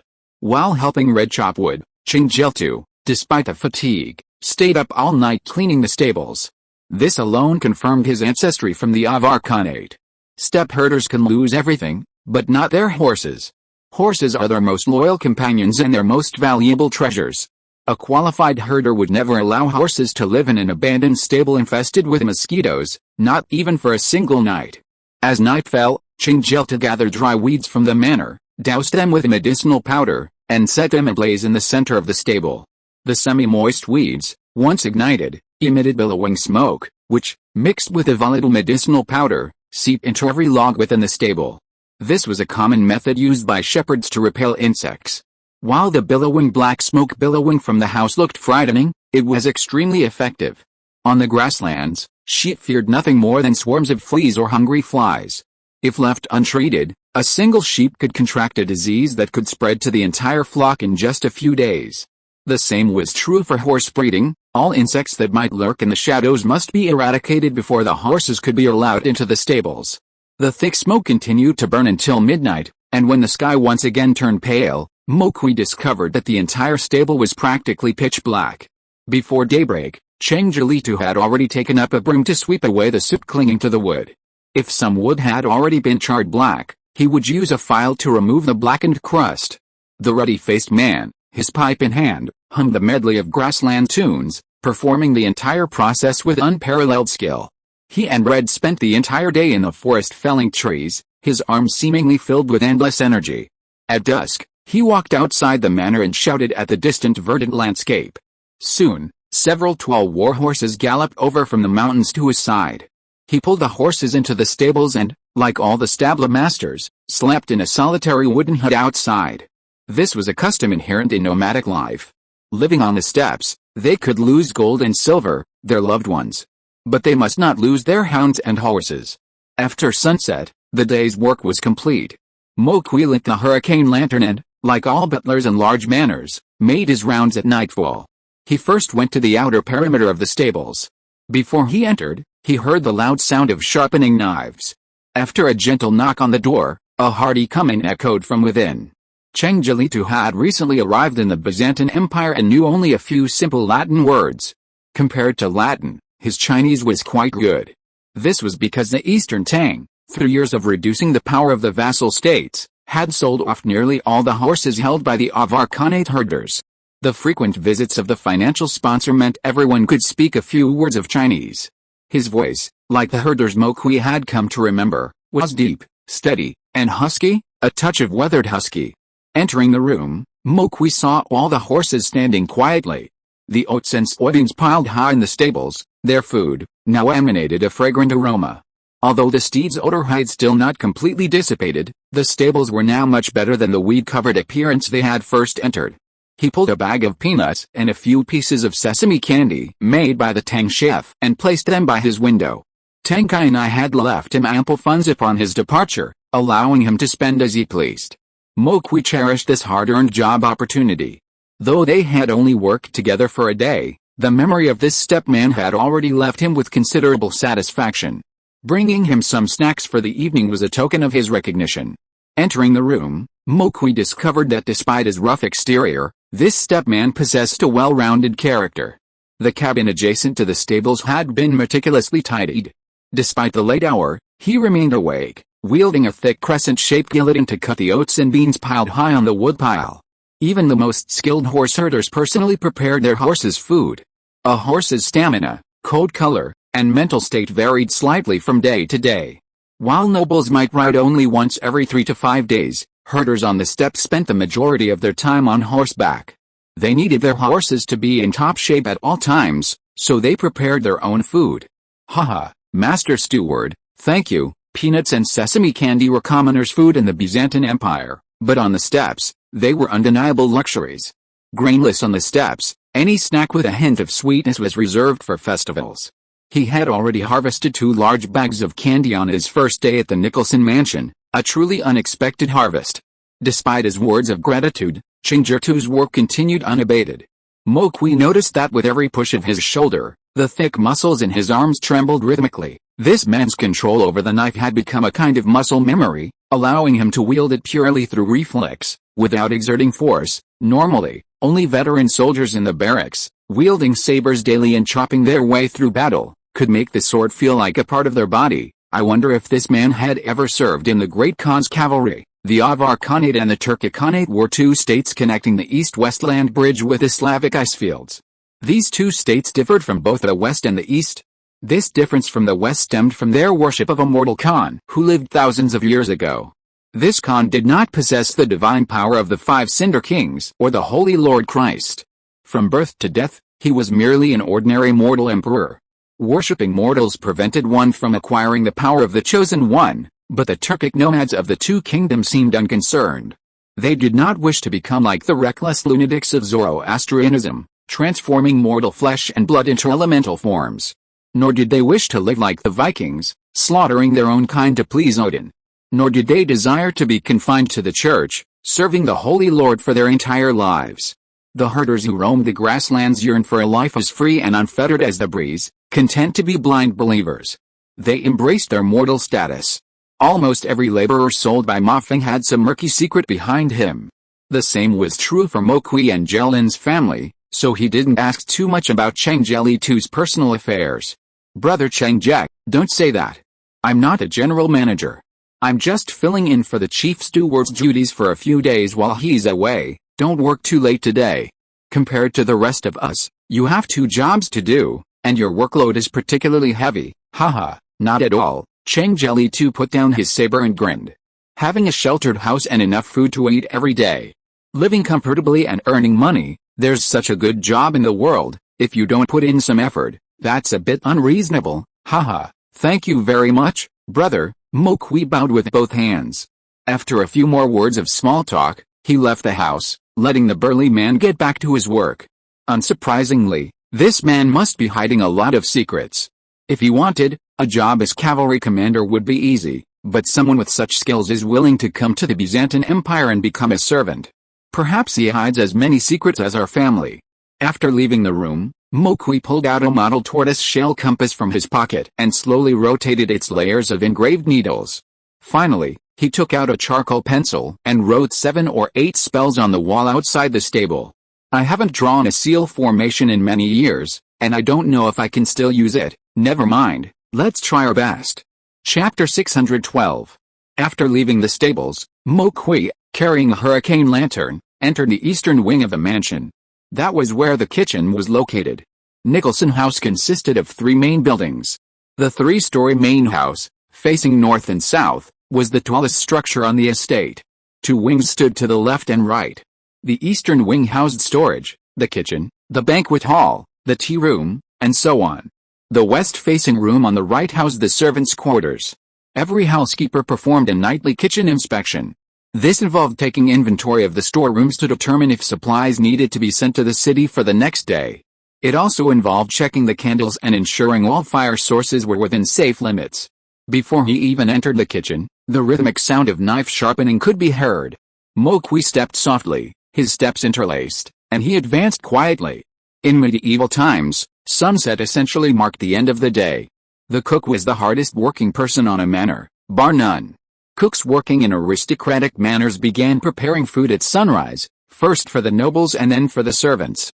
In the wealthy French and Byzantine empires, the nobility ate 3 meals a day, plus a sumptuous afternoon tea. 4 meals in total meant virtually no rest from sunrise to sunset.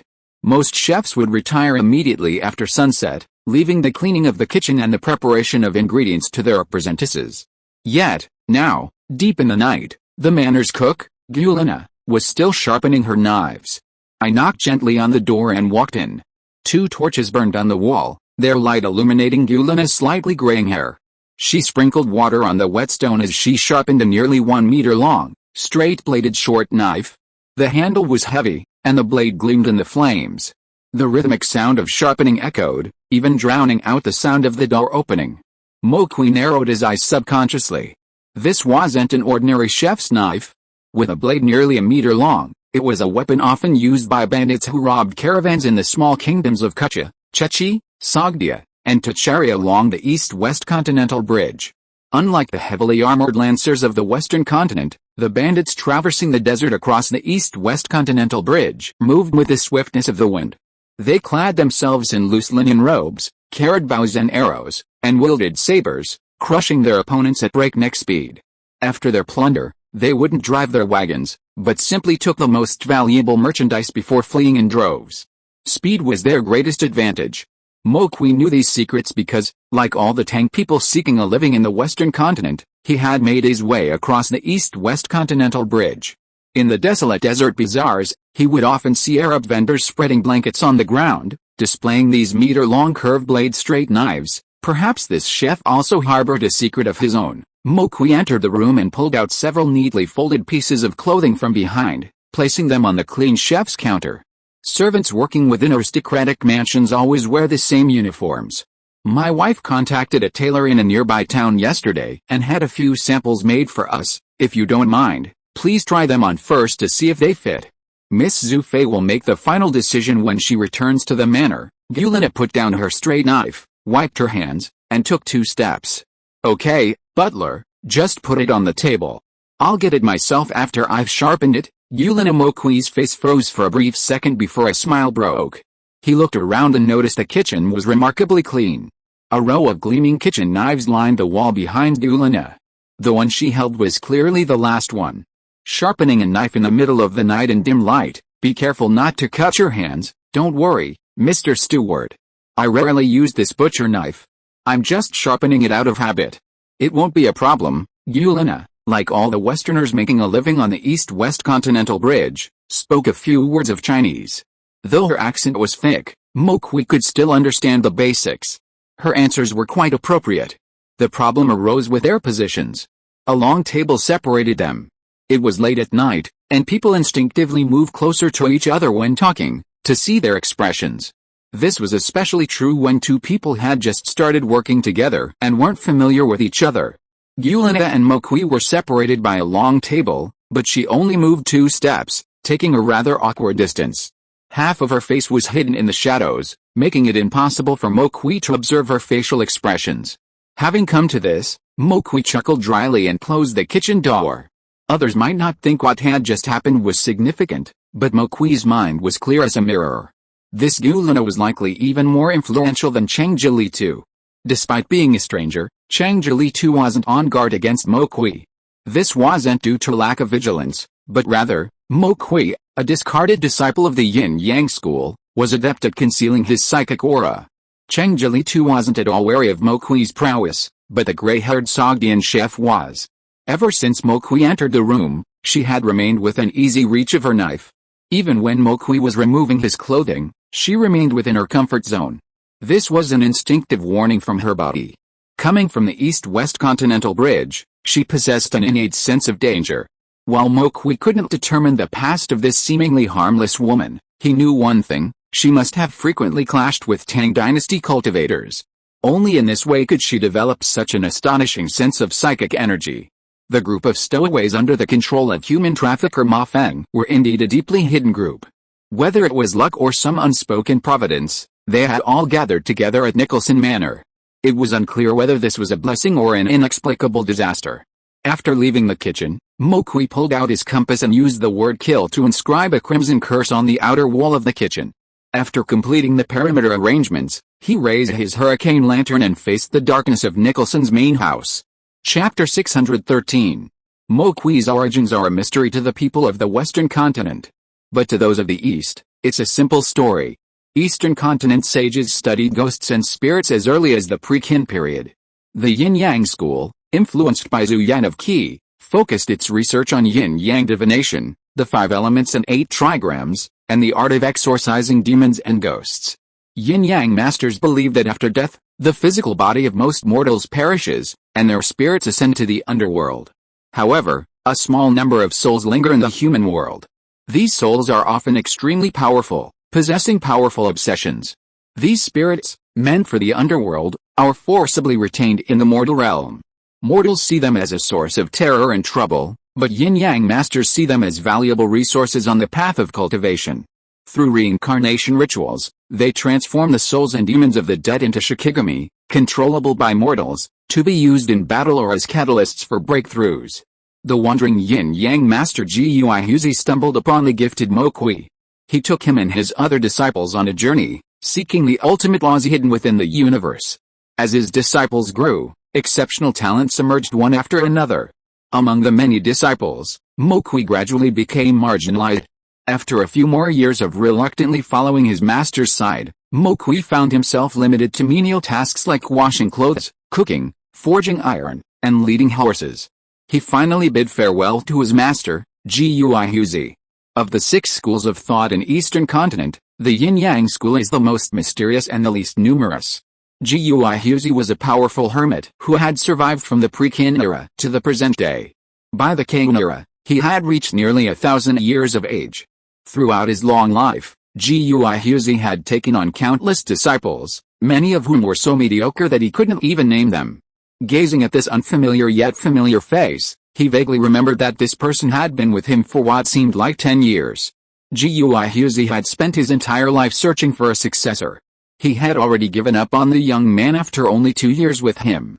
For the next 8 long years, despite the title of disciple, he performed menial duties as a servant. Very well, your talent is mediocre.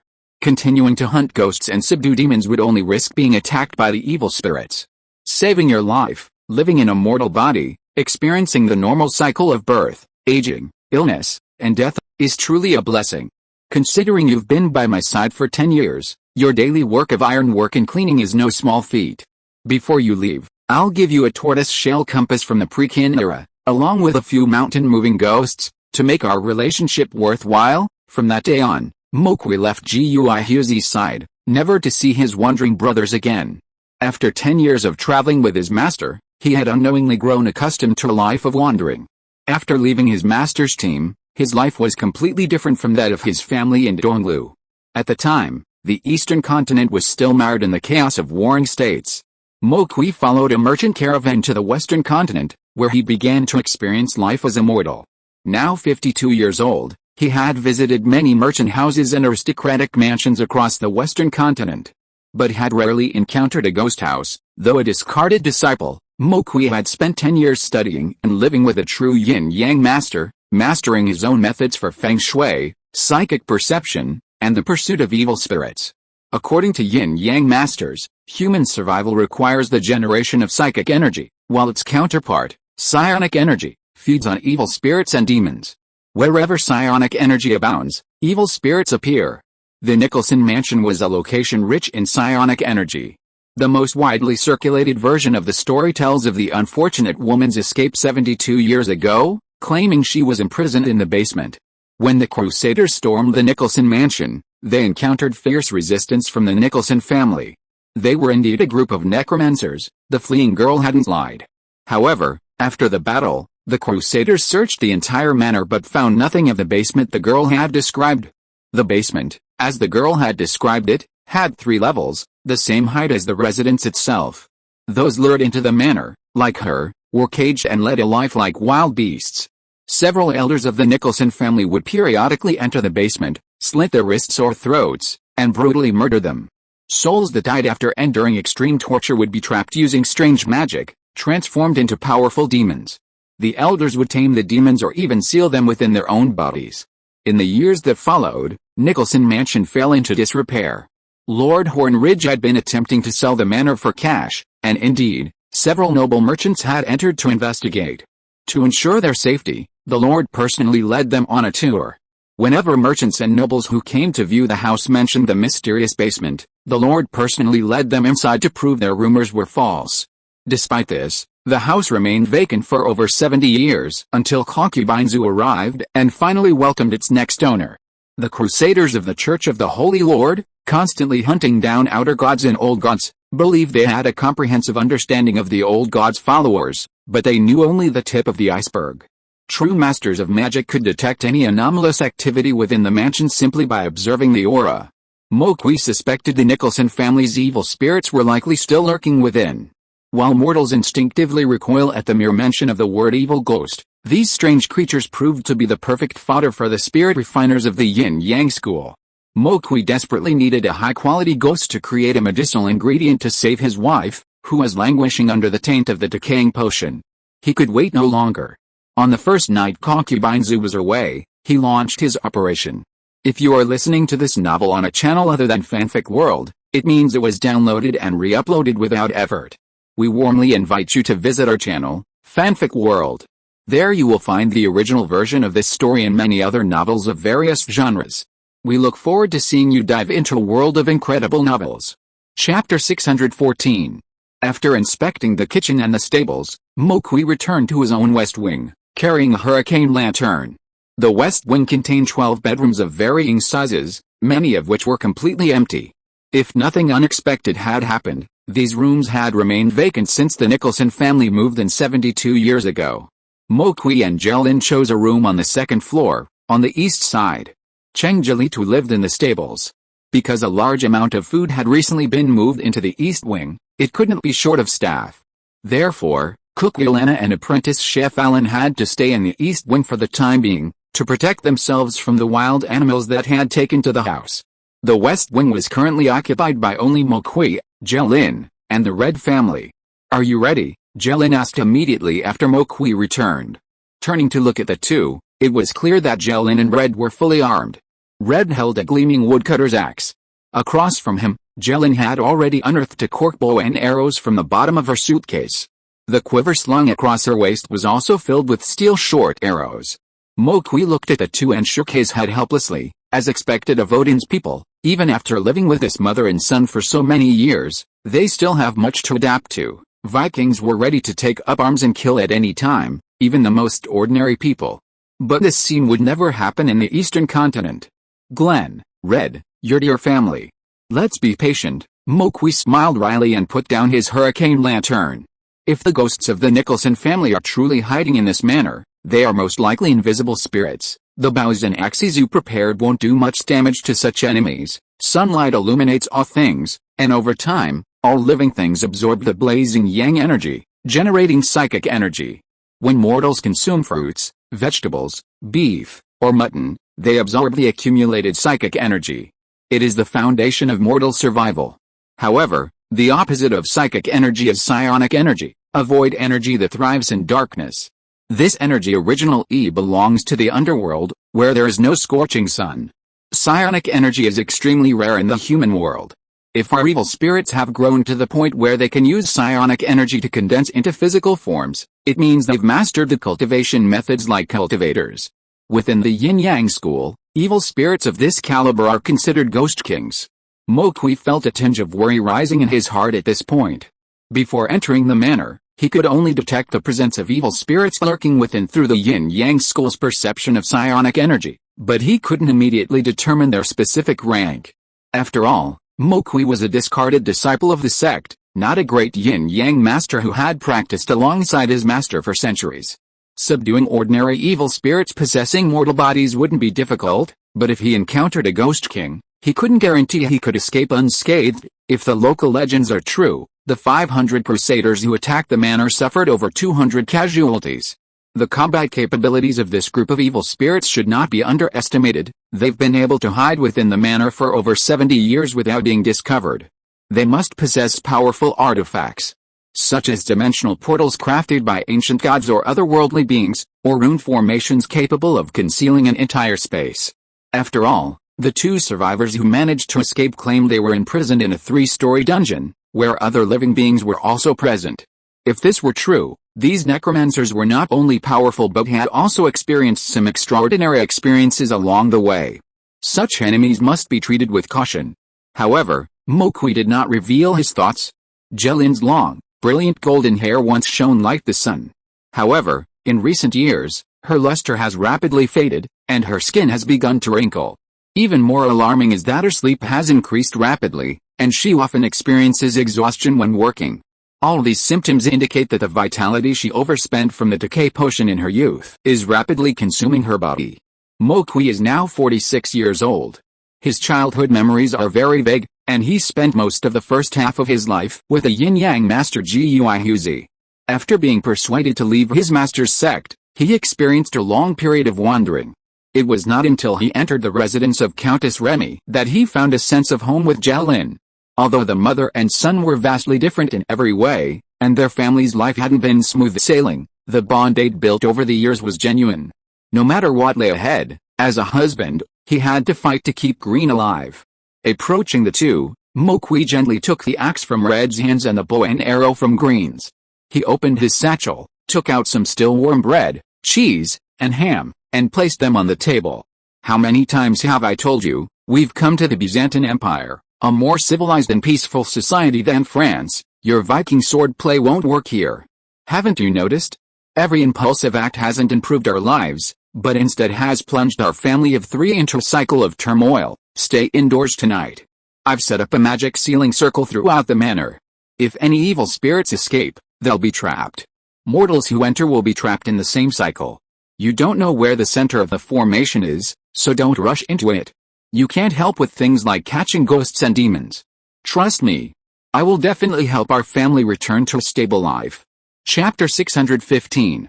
Meanwhile, outside Nicholson Manor, the Horn Ridge region, known as the most picturesque suburb outside Constantinople, became a prime location for all nobles to build manors. In the early days of the kingdom, the council divided manor lands according to hilltops. Each manor was surrounded by vast uninhabited areas for dozens of kilometers. These lands were automatically allocated to the householder upon purchase. This provided each noble with ample horse racing grounds for hunting and scenic excursions, a privilege reserved for the upper class. However, ambushes were often unnoticed. When Magda Ravenfeather, a peripheral member of the Illuminati, led 4 of her men to the outskirts of Nicholson Manor, a furry crescent moon rose overhead. Magda Franco was a chosen one of the Raven Path. Her biological father was Franco Ironhook, one of the 3 great Visigothic pirate leaders. 5 years earlier, Franco's fleet had, by chance, antagonized a merchant ship belonging to the Kingdom of Normandy. Just 7 days later, the Visigothic pirates witnessed a madness of this newly emerged kingdom. A fleet of 300 longships sailed down the Mediterranean Sea, heading straight for the pirates' stronghold of the Balearic Islands. The long-suppressed Vikings finally seized an opportunity for open slaughter. Nearly 6,000 men stormed the islands, slaughtering every pirate, woman, child, and even islander. The Balearic Islands erupted in flames, and countless bodies were thrown into the sea, dyeing the ocean a crimson. Magda, then only 17 years old, was carried aboard a longship by a Viking warrior. Had the longship not been separated from the fleet during its return voyage by a storm, she would likely have become the wife of a Viking pirate and sired his offspring. But Magda was ultimately blessed by fate. Struck ashore by a storm, she survived until rescued by a Byzantine merchant ship. Growing up under the command of her uncles, she cultivated exceptional leadership skills. After entering the Byzantine Empire, she leveraged her intimate knowledge of the Mediterranean to quickly gain fame and status. When she finally gained the attention of the Illuminati's outer circle, Magda joined without hesitation. She knew the Illuminati and the Kingdom of Normandy were sworn enemies. She still remembers the bloody night her entire clan perished at the hands of the Berserker's axe. Boss, the suzerain just sent a message via carrier pigeon that concubine Zu and her steward have appeared at Belikov's banquet. Frankly, Magda disliked this subordinate, who constantly exuded a fishy odor. This South Sea fisherman, named Cold Gilbunder, had long worshipped the evil god Dagon, transforming half of his body into half-human, half-fish monstrosity. It was unavoidable that the usually refined Lord of Twilight, Fitzroy, would choose such an unusual subordinate. Most of his men had been lost in the Black Desert, and the few remaining were also of this eccentric nature. If this trip weren't of such great significance, he wouldn't have chosen to cooperate with such a bizarre entity. Very good, that's basically consistent with what I saw at dusk. Ravenfeather Magda was a high-ranking chosen from Valhalla's Ravenpath. She gained her chosen power by drinking potions sold by the Skylark Merchant Guild. 5 years ago, she realized combat wasn't her forte. Command, divination, and intelligence gathering were her forte. She had to use her brains, not her brawn, to defeat those Viking warriors. Pituja's assignment was to infiltrate the manor while the Eastland nobles were away at a party, capture a servant, skin him, and then place the lizardman brother inside. Upon receiving the assignment, Magda wasted no time and immediately began investigating. The servants Tankai and I had found were a makeshift group, unfamiliar with each other. The lizardman could exploit this opening and slip into concubine Zu's mansion. Alright, everything's ready, we just need the right support. Although we haven't worked together before, you all clearly have some real skills to have entered the Illuminati. Let me reiterate tonight's plan. We're conducting a covert infiltration mission, so unless absolutely necessary, please do not harm anyone. Earlier today, I transformed into a raven and conducted reconnaissance. Once you enter the manor, everyone follow me as we head straight for today's primary objective, Magda reached into her bosom and pulled out several sheets of donglu wood pulp paper, handing them to her companions. On the woodwork, painted with precise proportions, was the rugged face of a stepman. It was none other than Qingjeltu, a shepherd from the Avar Khanate.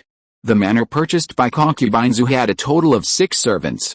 Among them, Moki, Jelen, and Red were a family. They knew each other well and were not a good target for the lizardmen to lurk. Therefore, Magda sent them out first. The remaining 3 candidates were all suitable, but the chef, Gulina from Sogdia, was a chef of unimaginable skill. The lizardman assigned by Batugu, named Zatunkel, had been mingling with human civilization for nearly 1,000 years. After such a long period, he had mastered most of the life skills common to mortals. As for mastery, that was another story. Everyone has a tongue and an innate ability to discern good food. After a brief deliberation, Magda ruled out Aunt Gulina for safety's sake. The final choice was between stable master Qingjeltu and apprentice cook Alan. Qingjeltu was undoubtedly the better candidate. First, he almost always lived alone near the stables, working and living alone for the vast majority of his time. This allowed him to minimize excessive communication with others. For a lurker, the saying too much talk leads to mistakes is an unchanging truth. Second, he held a high position within the manor. A stable master who's been well served isn't easily replaced, as horses are human-like and, over time, become familiar with their masters. Most noble estates retain the same stable master until he's no longer able to perform. Ultimately, this mission was a test run. The fundamental reason Lord of Disaster Batug had expended so much effort was to test the true nature of Li Zuai and determine if she was indeed the same legalist assassin who had killed the Lord of Dusk. Overall, the mission wasn't difficult. In the eyes of Magda Crowfeather, the suzerain's overnight transfer of her from the free city of the Visigoths back to Constantinople was a waste of talent. Had she not witnessed Batug's ingenious calculations over the years, he might have assumed that the lizardman had been terrified by Sardin's death. 3 men in black swiftly scaled the wall and silently entered Nicholson Manor. Magda, known as Crowfeather, walked last. Before she scaled the wall, she caught sight of a few scribbled chalk runes on the manor gate. Perhaps they were casually scribbled by the ignorant children nearby, rather than intentionally formed. Without further ado, Magda followed her men. The 4 men in black quickly blended into the manor's night. Chapter 616. As soon as she landed after climbing through the gate, a faint sense of crisis washed over her. Magda frowned. The chalky curse she had just seen outside the courtyard gate resurfaced in her mind. The Illuminati headquarters houses a vast collection of valuable documents. I'm familiar with most of the world's scripts. I'm almost certain that this isn't the handwriting of any civilization. It looks more like the graffiti of birds and animals left by children while playing. No, there are no other manors within a few dozen miles. How could a child have wandered into the Nicholson family mansion while out and about? Even if a child had graffitied, Li Zuai had already moved into the manor for nearly a week. The writing on the gate would have been cleaned up immediately by the servants. How could it have remained there until now? After entering the manor, Magda paused for a mere second before looking ahead. The 3 men who had entered before her had vanished into the darkness not far ahead. This made her squint involuntarily. After scaling the wall and entering the Nicholson mansion, Magda was immediately struck by a looming sense of danger. Her hair stood on end, and she instinctively considered transforming into a raven and escaping. But it was only a thought. Within the Illuminati, there was a clear hierarchy. In the eyes of the leader, no matter how powerful a mortal was, they were utterly incapable of matching the capabilities of a lizardman. This mission required him to deliver a lizardman named Altunkel from his companions into a mortal body. If he lost the lizardman and fled back, her fate might not be much better than death. Perhaps they simply went in early, but I'm the commander-in-chief of this operation. How could they have the guts to abandon me? Could it be that these anxious subordinates, eager to complete their mission quickly, had already left after entering the courtyard wall and gone to the stables? In the Byzantine Empire, the most obvious distinction between the nobility and ordinary merchants was the extremely luxurious courtyards typically found within their manors. This stems from the fact that 80% of aristocratic life is spent drinking tea and socializing. The courtyard, the first sight upon entering the courtyard, is a crucial element. The Nicholson Mansion's courtyard is vast, but clearly long abandoned. Trees grow haphazardly, and traversing its center at breakneck speed feels like entering a dense forest at night. Magda, clad in a jet black linen leotard, leaps and darts through the strange trees and weeds. In a trance, she seems to spot several words written in chalk on the edge of a large tree. Pausing for closer inspection, she notices that these incantations, resembling those at the gate, are identical. Wait! The repetition of these words immediately alerts her. Magda has been a member of the Illuminati for quite some time. Having carried out various missions alongside Betuge, the Lord of Disaster, her experience and knowledge clearly surpass those of the other peripheral members. The yin-yang masters of the Eastern continent were considered extremely mysterious by the people of the Western continent. Most people might not even encounter one in their lifetime, but Magda had witnessed their abilities on several previous missions.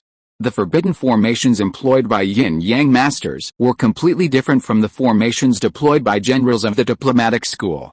While the diplomatic school emphasized utilizing the smallest possible force for maximum effectiveness, the yin-yang masters' primary goal was to trap the evil spirits they sought to capture.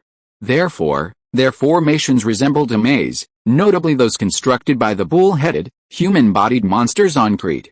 When a mortal first encountered a strange set of chalk characters, they subconsciously registered them. Within 3 to 5 minutes, if their eyes caught sight of the same symbols again, their brains would instantly activate past memories, creating a hypnotic effect. Magda had seen this technique before, so when she saw the chalk spells again, she was terrified. She sprinted through the overgrown courtyard, intent on reaching the stables as quickly as possible. However, as she neared the edge of the courtyard, 2 large gates slowly appeared before her, facing the fluffy white moon. A set of chalky runes were inscribed on the front. This was the main entrance to Nicholson Manor. Magda's eyes widened in horror. She made sure she'd walked in a straight line after climbing over the gate, but somehow she'd backtracked back to the manor gate. After a circuitous walk, the manor gate reappeared before her. Could a yin-yang master be hiding within the manor? How could that be possible? Amidst the whirlwind, Magda no longer cared about the judgment from the sect master. In that moment, she simply wanted to escape this damned place immediately. Without hesitation, she unleashed her divine power, attempting to transform herself into a soaring raven through the raven path technique. However, her once abundant spiritual energy was suppressed by some unknown technique, becoming sparse and evaporating as if it had vanished into thin air. What was unfolding before her eyes was undoubtedly beyond her comprehension. Without hesitation, she turned back and plunged into the dark woods outside the manor. In moments of extreme fear, people often discover details that are difficult to observe normally. Entering the woods, Magda discovered a profound silence. The chirping of insects and birds had vanished, and the cold, white moonlight poured down, illuminating a deadly landscape. After running a few steps, several more chalky charms appeared on a tree stump. Seeing these symbols, Magda's heart sank. She gritted her teeth and advanced a short distance. Sure enough, 3 pitch-black mansions appeared again on the horizon. The fuzzy white moonlight illuminated the building's outlines. She returned to the main entrance of Nicholson House. She ran for who knows how long, without ever leaving the manor. She was circling in circles within and around this strangely lush estate. Chapter 617. In the main residence, Mokwi was unaware of what was unfolding in the courtyard. After a simple dinner with his family, and ensuring they wouldn't rush out and cause trouble, he shouldered his peach wood dagger, drew the tortoise-shell compass his master had given him, opened the west wing's gate, and emerged into the courtyard. Remember my drawing. Tonight, unless there are extremely special circumstances, do not leave your room. It is the duty of my yin-yang disciples to capture ghosts and demons. Mortals who stray into the formation will only cause trouble. You all sleep peacefully at home and wait for my good news. With these words, Mokwi gently closed the door and stood in the center of the courtyard. Tonight was a windless night. Every yin-yang instructor has his own unique working methods. Powerful evil spirits forcibly detained in the mortal world must have a method to continuously draw on psionic energy. Weaker ones choose to dump bodies in pits or ancient battlefields where large numbers of mortals have perished. Powerful ghost kings, however, can set up their own formations and restrictions, just like cultivators. All disciples of the yin-yang school possess a perception of psionic energy many times greater than that of ordinary people. Some yin-yang masters, pursuing the ultimate in perception, would even seal their children within a pitch-black underground cellar after birth, using psychic energy to stimulate their spiritual awareness from the moment they were born. This fosters from a young age the ability to perceive the world through spiritual awareness, rather than relying on the eyes. This is incredibly effective in capturing invisible and intangible evil spirits. The Gehuzi lineage emphasizes harnessing the free psychic energy of the surrounding environment to set up formations, using psychic energy to counter psychic energy. Although Mokwi was a discarded disciple of the sect, he had at least followed his master for over 10 years. He had mastered most of the sect's techniques, and was adept at drawing talismans and creating prohibitions. He retrieved the tortoise-shell compass, inherited from the spring and autumn period. Relying partly on perception and partly on the compass, Mokwi finally reached the wine cellar in the main residence's basement. Grapes are abundant on all the islands surrounding the Aegean Sea.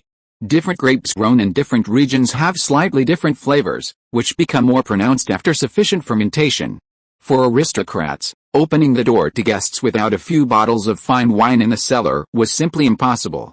It was clear that the Nicholson family had invested heavily in building this underground wine cellar after purchasing the property. Though underground, the cellar wasn't completely blocked. A series of ventilation holes, strategically placed in the cracks above the wall and following the carved patterns of the exterior, were strategically placed. A hurricane lantern hung on the wall revealed a massive mural carved into the pale yellow marble depicting Bacchus, the Roman god of wine, entertaining the gods. Even after more than 70 years of uninhabited existence, the dense marble remained smooth and translucent, showing no signs of decay.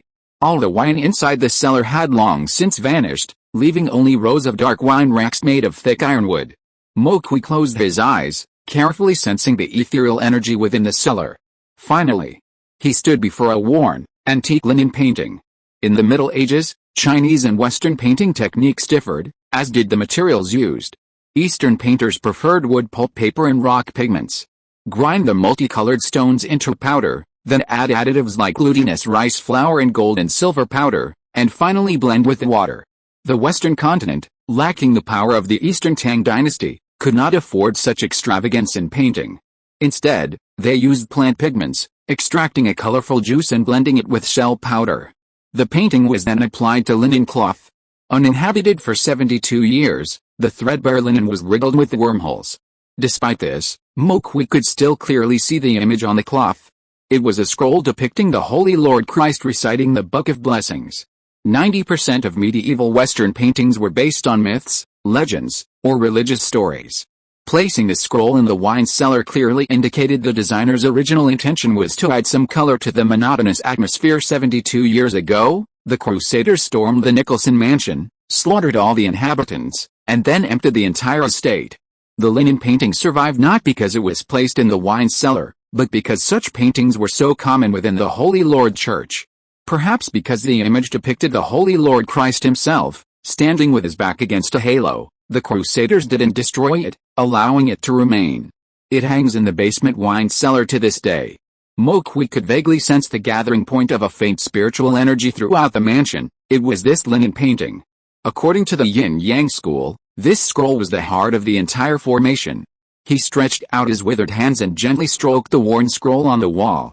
No magical formation can remain freely functioning for over 70 years. If you're hiding behind this door, you must have a unique method for replenishing the formation's energy. Mokwi had traveled extensively for 10 years with a yin-yang mentor Guihuzi.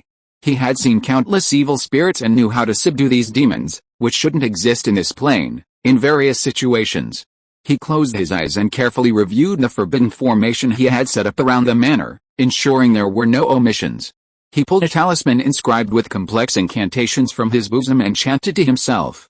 The seven lords of the Northern Dipper, the great sage god of the Heavenly Gang, the great Dharma King Lixi, may heavenly innocence protect me, illuminate the path to the three realms, and illuminate the Northern Nether Palace. Mokwi could no longer recall the last time he had used the talisman, but once he began, he discovered he remembered every word of the obscure formula.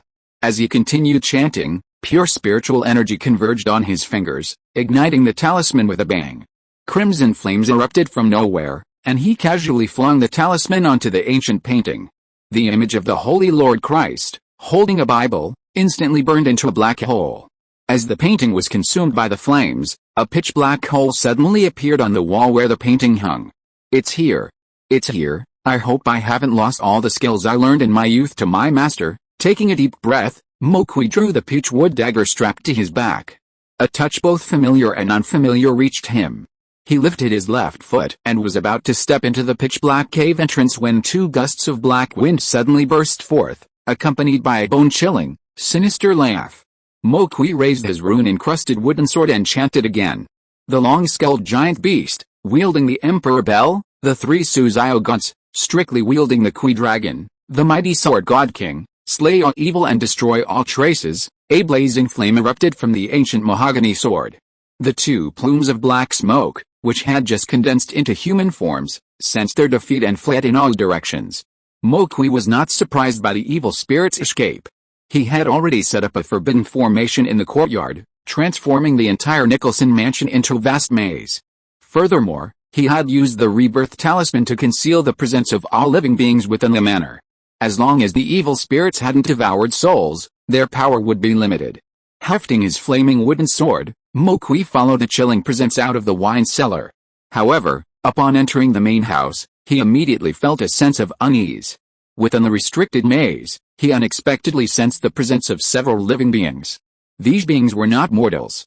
Each one of them was a chosen one, possessing abundant spiritual energy.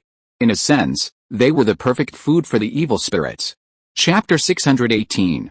As she ran aimlessly, Magda's heart slowly sank.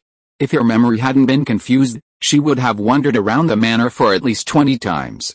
No matter which direction she went, she would inevitably see another set of chalky sigils within 30 or 50 meters, and then she would pass through a dense forest of strange trees and return to the manor gate. The pale chalk was conspicuous in the moonlight, and Magda knew that it was this recurring set of spells that had trapped her within the formation. She knew it was a psychological trick, so she tried closing her eyes and groping her way forward. However, the chosen of Valhalla's Raven Path excelled at flight and divination. Projecting spiritual power was never their forte.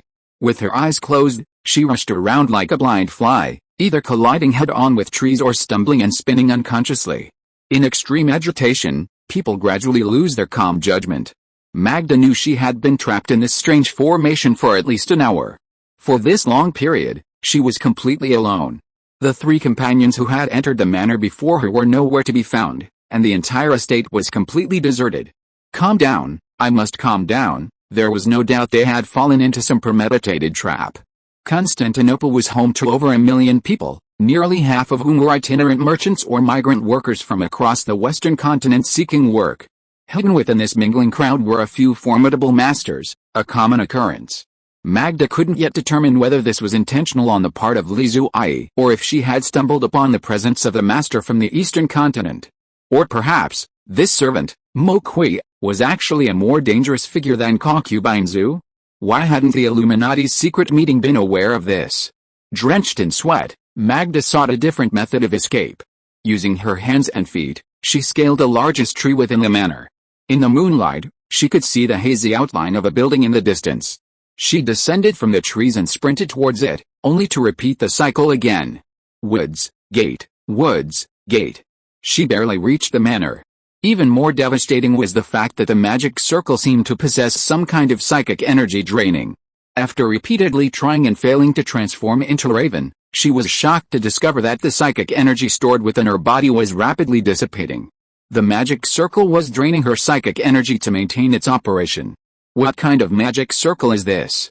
How can it be so powerful? Zoltunkel, Cold Cheek Bunder, Donald Luma, furious, Magda, unable to hide herself, began shouting the names of her companions. Cold Cheek Bunder was a drowned man pathfinder of the cult of Dagon. One of the Illuminati's daily tasks was to seek out the old ones lurking on this planet and recruit them as his followers to bolster their power. The cult of Dagon, a sect dedicated to the cruelty of mortals, was not well received by the 12 lords. The primary reason was that they were like rats crossing the street. Once they appeared, everyone wanted to eliminate them as quickly as possible. Cold-Skinned Bunder's successful induction into the Illuminati and the sight of Bitugu, the Lord of Disaster, undoubtedly indicated his exceptional skill. Before their departure, Bitugu had mentioned him as a powerful demigod capable of summoning a reliable army at any moment. Magda called out his name, but received no response. This was not unexpected. She could only place her hopes on her most reliable ally within the Illuminati, Donald Luma, the chief thug of the Church of the Night Angel. The people of the East Continent often say that where there is shadow, there must be sunlight. for darkness can only be created by light. The Church of the Night Angel is a cult created by the Holy Lord. However, this church has existed even longer than the Holy Lord. The Church of the Night Angel worships a fallen angel, the Night Angel Chrismer, whose body is covered in bloody decay and possesses 6 pairs of fleshy wings. Legend has it that this Bisago was a battle angel created by the Holy Lord, Jehovah, himself. During the ancient war, he fought against the other gods and was defeated by them. While ordinary angels, upon death, simply turn to dust and perish like mortals, this angel was found by the tribe of the fallen creator, who, through forbidden necromancy, transformed it into a powerful weapon of war. Millennia later, as time passed, the ancient wars had long since faded.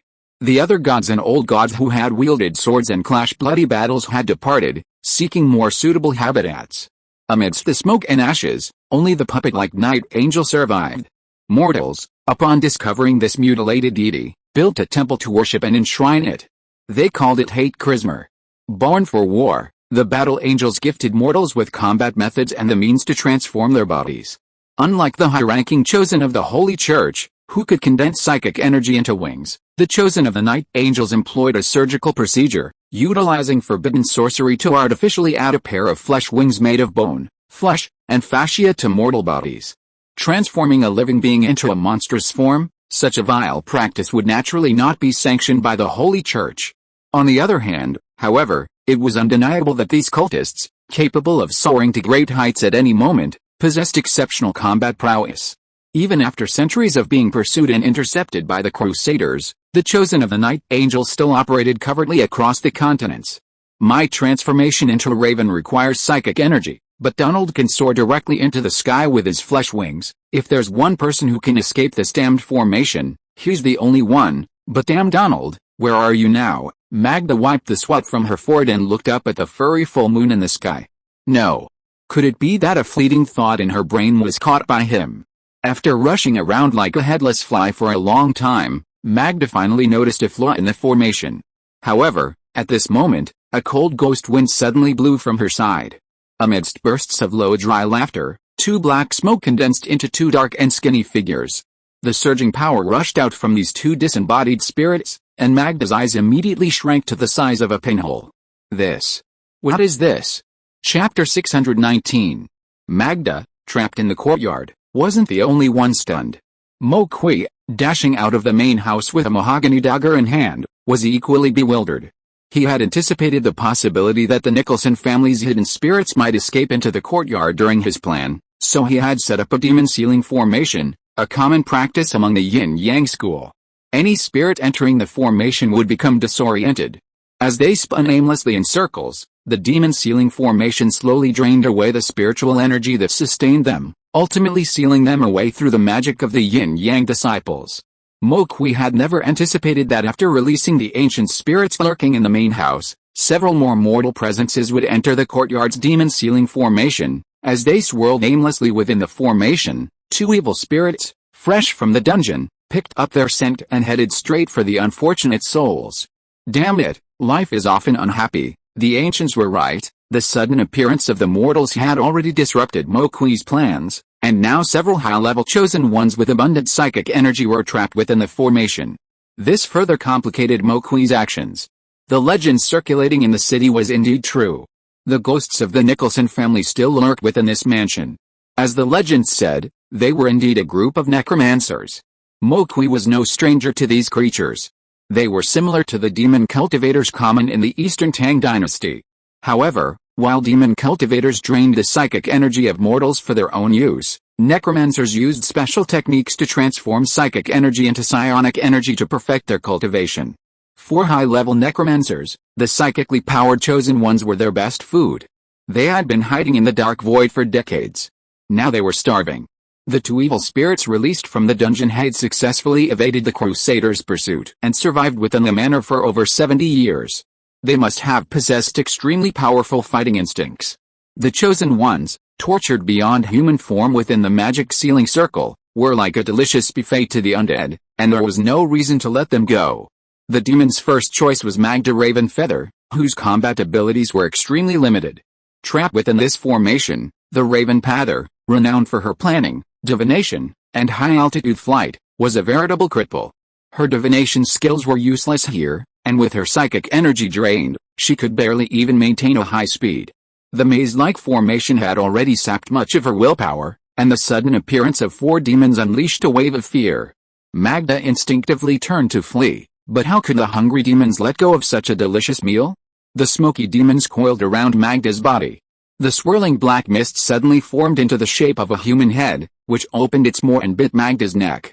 Sharp teeth pierced her flesh, and crimson blood flowed, immediately pouring into the demon's body. The spirit, once as ethereal as mist, quickly solidified, its bright red bones emerging one by one, eventually consolidating into a crimson skull radiating a deep crimson glow. Empty eyes turned back to Mokwi. The necromancer, now in human form, chuckled softly as he set down Magda's corpse and, with swift strides, rushed towards the second target within the magic circle. Mokwi, holding a mahogany dagger, stood outside the magic circle, recalling the teachings of his master, Ghost Huzi. Although the Yin-Yang school was one of the 6 schools of thought in the Eastern continent, its disciples operated in a very loose and unorganized manner. They lacked a unified leader, nor did they have a single leader. Most of its disciples were veteran demons of the Eastern continent who had survived for centuries. Having survived these centuries, they viewed the shifting dynasties and power dynamics of the mortal world as fleeting. Few would choose to fight for an emperor. Each of them had experienced at least a dozen different emperors. After a long enough lifespan, one might not even recognize the dynasty or era they've been living in. Each yin-yang master possesses his own unique set of techniques. These include yin-yang and the 5 elements, the 5 ghosts movement, and stargazing and divination. Their immense lifespans allow them to immerse themselves in their unique craft for centuries, constantly refining their skills as they journey through the world. The Gehuzi school excels in capturing ghosts and demons, and its disciples specialize in over 10 unique techniques for capturing and subduing them. Mokwi, who served his master for just over a decade, mastered only the simplest of these techniques. First, he uses tortoise-shell divination to locate the ghost, then uses a magic sealing array to trap it, slowly draining it to death. To perform this exorcism, living beings must remain away from the magic sealing array. The magic sealing array traps evil spirits by disrupting the perception of psychic energy, a technique also effective against mortals, as even a powerless village woman possesses psychic energy. If a living person enters the formation that traps the evil spirits, the spirits will immediately devour them, using their energy to strengthen themselves. In this situation, the magic sealing formation becomes a breeding ground for the evil spirits. Mokwi clearly hadn't anticipated that several high-ranking chosen ones would enter the magic sealing formation. At the same time, he released the evil spirits. The current situation presented him with a real dilemma. The 2 evil spirits entering the magic sealing formation were like hungry travelers encountering 4 plates of exquisite food. Even more precious was the fact that these foods had been tortured by the formation and were now completely defenseless. If the 4 evil spirits were allowed to rampage within the formation, once the psychic energy of the 4 chosen ones had been fully absorbed, how powerful would these 2 already formidable necromancers become? Mokwi had no idea. If the 4 necromancers were powerful enough to destroy the formation, even if he used talismans to conceal the presence of the mortals in the manor, they would ultimately face certain death before the powerful spirits. The saying "one only regrets not having learned enough when one needs it" probably applies to this situation. At this moment, his mind was still preoccupied with his hard-earned Viking wife. He watched her once golden hair turn gray, her firm skin visibly sagging. Despite Jelin's forced smile, he felt a pang of pain in his heart. Forget it, Master always said that life and death are predestined. I ultimately chose to embrace mortal life, so I should, like all mortals, fight for my family. Respectfully placing the wooden sword before him, Mokwi pulled a small knife from his bosom and plunged deeply into his palm, drawing a bloody cross. Crimson blood flowed down his palm, and he carefully smeared it onto the wooden sword. The soft, peachwood sword, as if possessing life, rapidly absorbed the blood into its blade, emitting a dark, eerie glow. Holding the sword tightly with his injured right hand, Mokwi could feel the spiritual energy within him being rapidly absorbed by the sword. He had to hurry, or if his spiritual energy dried up, all his plans would be in vain. He took a deep breath, and was about to enter the demon sealing formation when a soft, warm hand suddenly touched his shoulder from behind. He turned to see Jelin, dressed in a plain evening gown, having emerged from the bedroom without him noticing. Standing barefoot in the hazy moonlight, She looked like a statue condensed from the cold light. Viking women are not wimps who hide behind their husbands, begging for mercy. I said on our wedding night that from now on, our lives are connected.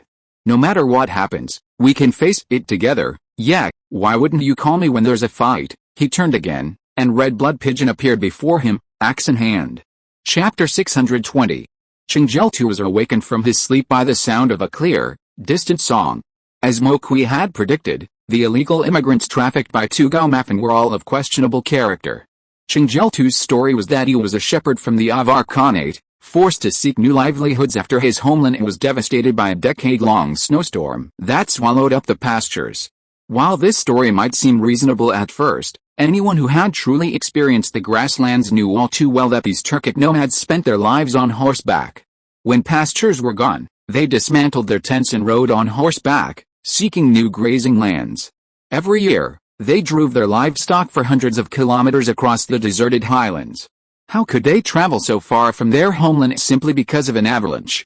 Human traffickers in Constantinople never cared too much about the origins of their humans, as long as they possessed one or two impressive skills. Whether they were murderers or arsonists or gamblers burdened by debt, they would accept anyone. A faint singing in the night startled him from his sleep, a reminder of his childhood spent among horse bandits. Chingjeltu was no shepherd, he was a horse bandit. As such, he possessed a remarkable affinity for horses. For these steppe bandits, horses were even more precious than their own lives. To survive as a horse bandit on the steppes, horses were essential. The Avar Khanate lay at the end of the Silk Road. Within this country, most horse bandits targeted Tangan Arab caravans. But Chingjeltu's band was different. They specifically targeted isolated Slavic caravans. In recent years, with the rise of the Viking princess Maritin O'Sullivan in the Byzantine Senate, new trade routes have been opened up. Sensing a new business opportunity, the bandit leader Fire Galhuar, who served Chingjeltu, began specifically patrolling the border between the Avar Khanate and the Slavs, harassing Slavic caravans. Caught off guard, the Slavs suffered several setbacks. However, Galhuar ultimately overestimated the Slavic king's tolerance for banditry. Admittedly, Galhuar's bandits completely failed to understand Bacambus's logic. He cared little about the profits from those dozen or so caravans. In the bitter cold of Murmansk, gold and silver had little use other than to rot in cellars. Bacambus's victory in opening a trade route stemmed from the fact that Maritin O'Sullivan, the president of the Skylark Merchant Guild, was married to his brother Loki. This woman, like an annoying fly, kept coming to discuss trade routes. The Slavic king couldn't hide or fight her. To get her out of his sight, he had to quickly agree to all her demands. This was the reason for the new trade route from Murmansk to Constantinople. Now, to hear that his people were being bullied by the Avar Khan stinker on this route was sheer utter chutzpah. After all, their king, known as the Great Khan, still paid him tribute of cattle, sheep, gold, and silver every year. Slavic territory was a forbidden zone for the Avar Khan's cavalry. Even the regular army didn't dare to mess with my people, and yet, some bandits dared to mess with me. How could such a good thing even exist? Doesn't this mean I can give these stinkers another go? After wandering Asgard for over a decade, Bacambus hadn't experienced a feeling of beating a living being. Now, a chance to kill had fallen from the sky. And his feelings could only be described as extremely cherished. In a large caravan, Bacambus unloaded all the cargo and crammed himself and his elite wolf vanguards inside. Slowly strolling along the road, he quietly waited for fiery Galhuar to take the bait. As expected, the righteous Avar Khan horse bandits charged forward, and the Slavic merchants abandoned their cargo and fled.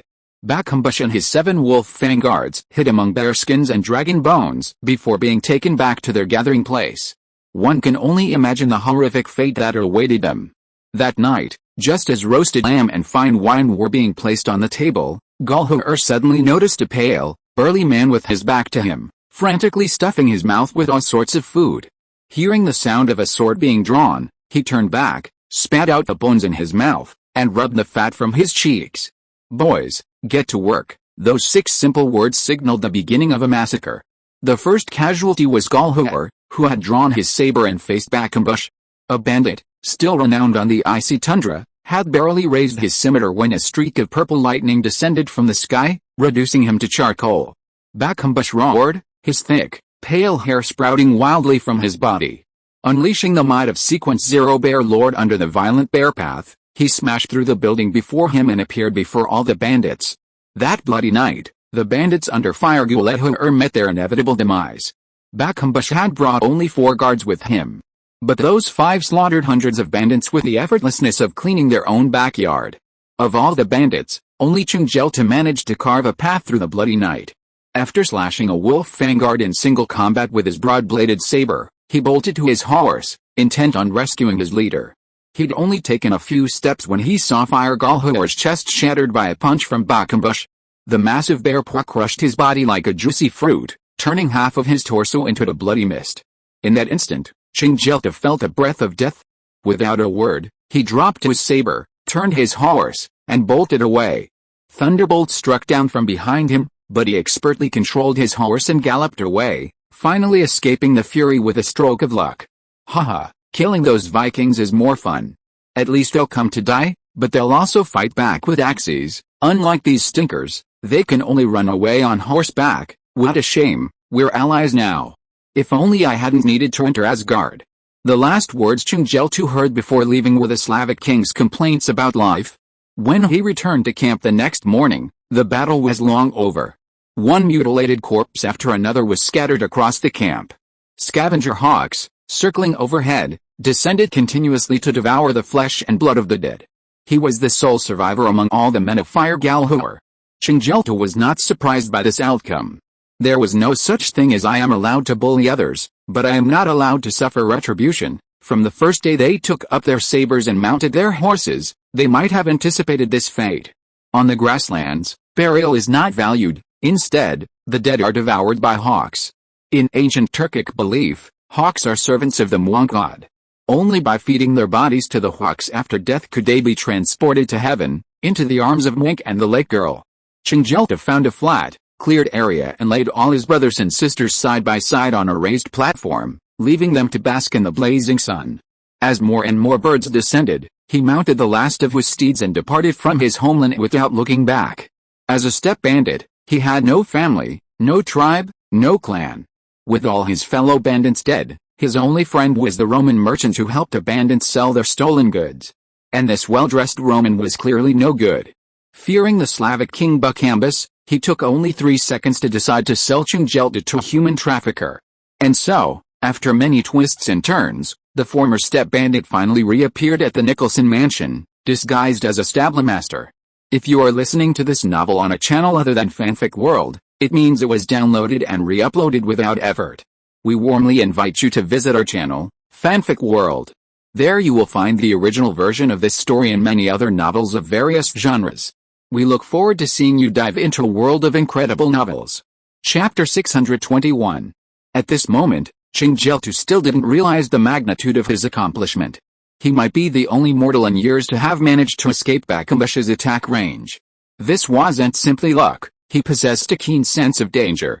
As soon as the faint, ethereal sound of singing drifted through the manor, Chungjelta stopped snoring and reflexively sat up in bed.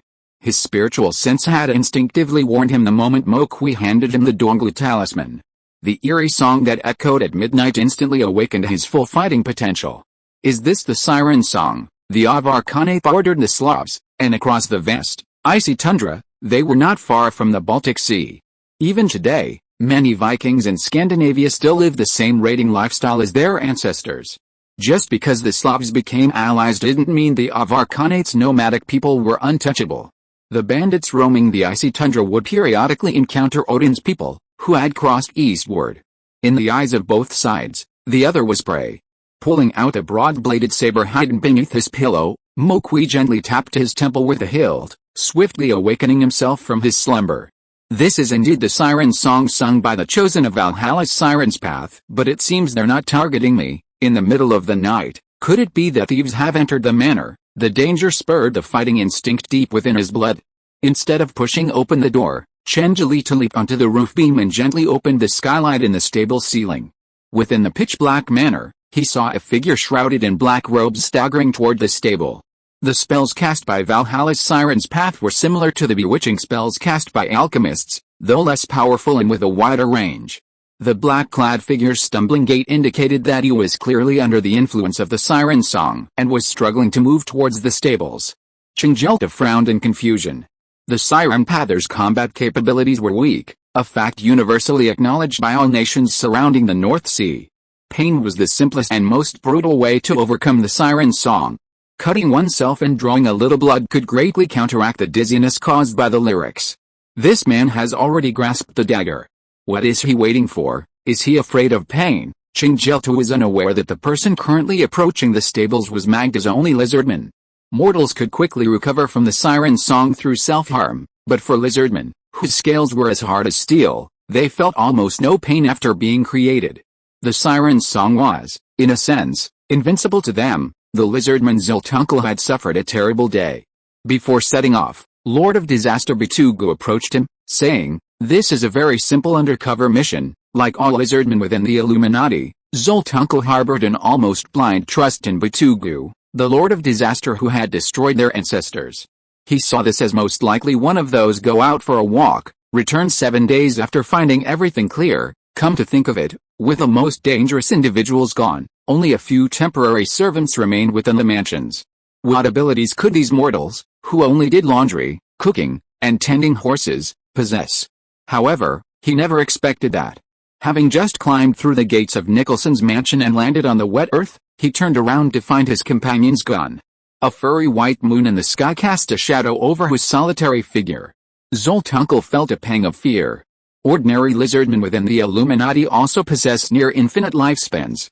They possessed intelligence, were capable of researching cutting-edge technologies, and could even wear human skin. However, in terms of individual attack, their offensive capabilities were not much stronger than those of mortals.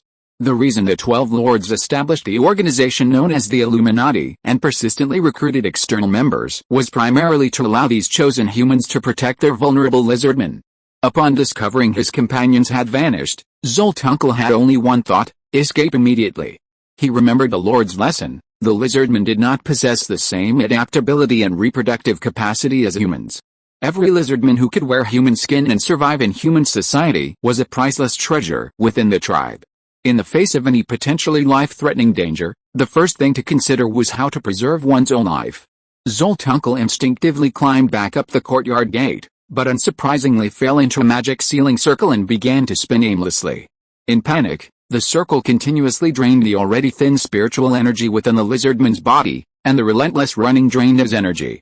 As the siren song began, its enchanting voice began to corrode his consciousness. His thoughts were clouded, and he stumbled out of the circle in a state of intense dizziness. He reached the stables. Shaking his head violently, Zoltunkel instinctively adjusted the human skin on his face, ensuring that his true form had not been revealed while he was half-conscious. However, just as his hands touched his cheeks, a sudden gust of cold wind blew from overhead.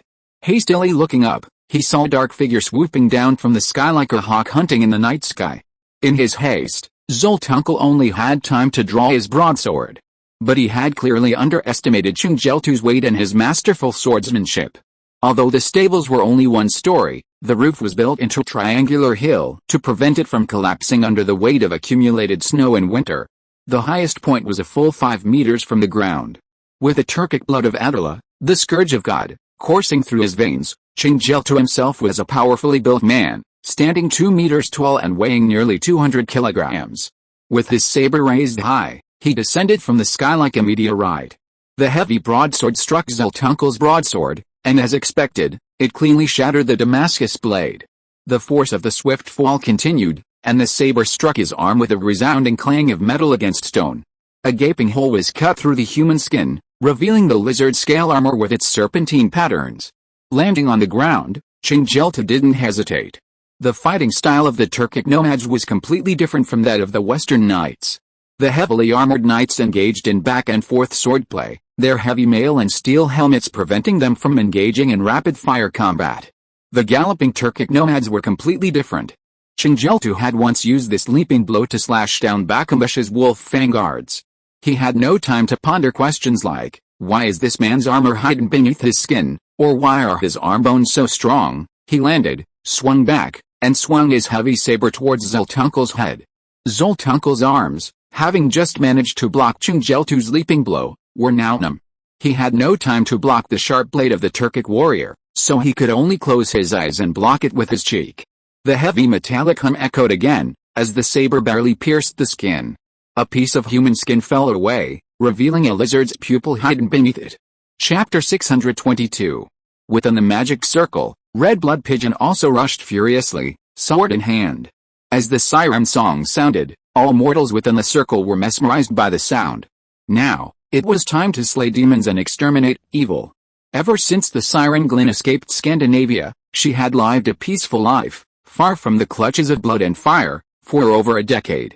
Despite her comfortable life, the experience of her upbringing in the midst of blood and fire had ingrained itself into her bones. In the barren, cold world of Scandinavia, mortals faced bloody battles every day they opened their eyes to survive. Battles against wild beasts, against Slavs, and often, even against their own kind. For all Vikings who managed to survive to adulthood, the word battle had become as arduous as eating and drinking.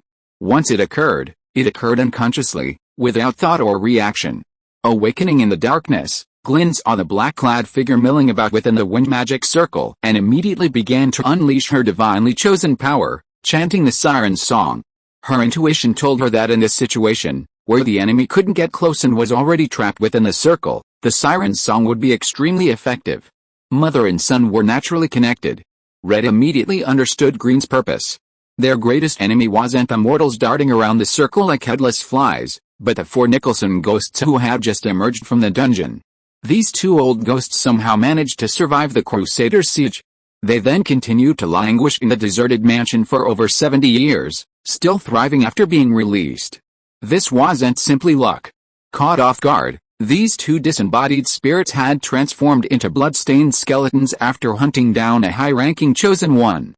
Standing outside the circle, seeing the 2 blood-red skeletons, Red subconsciously sensed danger. If these 2 ghosts were allowed to kill a few more chosen ones, who knew what they would eventually evolve into? Taking advantage of the situation, which was temporarily under control, was the easiest way to eliminate them. After entering the Nicholson mansion, Moqui and Jelin confiscated Red's weapons to suppress his growing bloodlust. In this hasty battle, Red possessed only the hand axe used in the manner for chopping wood. For a 15-year-old Viking, this was more than enough. Gripping the axe with both hands, he could feel the blood rapidly heating up. As he rushed into the magic circle, a faint puff of white steam erupted from his body and mouth. Don't look up at the sky after entering the circle. Don't look at the bright moon, and you won't fall into the illusion, Moqui shouted from behind him before he rushed into the circle. The chalk-smeared spell within the circle was merely a deception commonly used by Eastern land sorcerers. When mortal spirits lost within the circle saw the recurring white curse marks, they subconsciously formed a psychological suggestion, believing that everything was caused by these spells. Little did they know that the true centerpiece of the magic formation, set up by Guihuzi's sect, lay in the furry full moon overhead. A closer look revealed only a full moon, no stars, in the pitch-black sky. Moqui had deliberately chosen a moonless, dark night, subconsciously convincing these people that the full moon overhead was a natural formation. This object reappeared at the same time each night, subconsciously forming a fixed pattern in the brain. Especially amidst fatigue and fear, it was difficult to notice the subtle detail of the stars disappearing. Red nodded, but did not stop. Hurrying down the gravel ramp inside the manor, he quickly locked onto a blood-red skeleton engaged in combat with a chosen one. This creature had clearly evolved again, with strands of muscle and tendons beginning to sprout from its blood-red bones. It was clear that with the growth of muscle, the demon's combat power was visibly increasing. A crimson, skeletal hand reached toward the sky, accompanied by a piercing cry from its jaws. Crimson blood continuously emanated from its palm, gathering on the ground and then flowing underground. Soon, waves of mournful cries rose from the depths of the earth. The white bones dug through the soil and crawled out, one skeletal soldier after another composed entirely of rotting flesh. Unsurprisingly, they were all undead servants slain by the Nicholson family's necromancy. The chosen one, currently grappling with a necromancer, appeared no more formidable than the blood-soaked necromancer. As the chosen one's power unleashed, 2 strangely shaped flesh wings sprouted from his back. These wings were completely different from the light wings woven by angel psionic energy. They were flesh wings, woven from the flesh and fascia of a mortal. The translucent wings glowed pink in the moonlight, their veins densely covered with spiderwebs of fine veins. When the battle began, the strange creature was able to briefly soar high into the air using its fleshy wings. It was clear he had been bound to the magic sealing circle for quite some time. Extremely fatigued and drained of his psychic energy, the fleshy wings were clearly too heavy for him, allowing him to soar only briefly like a bat, unable to advance far. A swarm of undead pursued him in the direction of his escape. Their skeletons uttered shrill cries as they fearlessly leaped upon him, grabbing his limbs and tearing them apart. The strange-looking birdman was clearly overwhelmed by the situation. With his two fleshy wings flapping continuously, he drew his broadsword and launched a final resistance. The blood-red skeleton stood about 10 meters away, patiently pacing back and forth. This creature clearly possessed considerable combat experience. He could tell the strange birdman before him far surpassed Magda Crowfeather in combat power. A head-on confrontation was unwise. He could first utilize these undead summoned from the earth to continuously wear down the opponent's strength, waiting until he was exhausted before delivering the final blow. However, at this moment, a whirlwind suddenly blew up behind him. When the siren song stopped, Red Blood Pigeon, holding a broad axe high, had already raised the sharp axe blade and rushed to the front of the red skeleton. Chapter 623.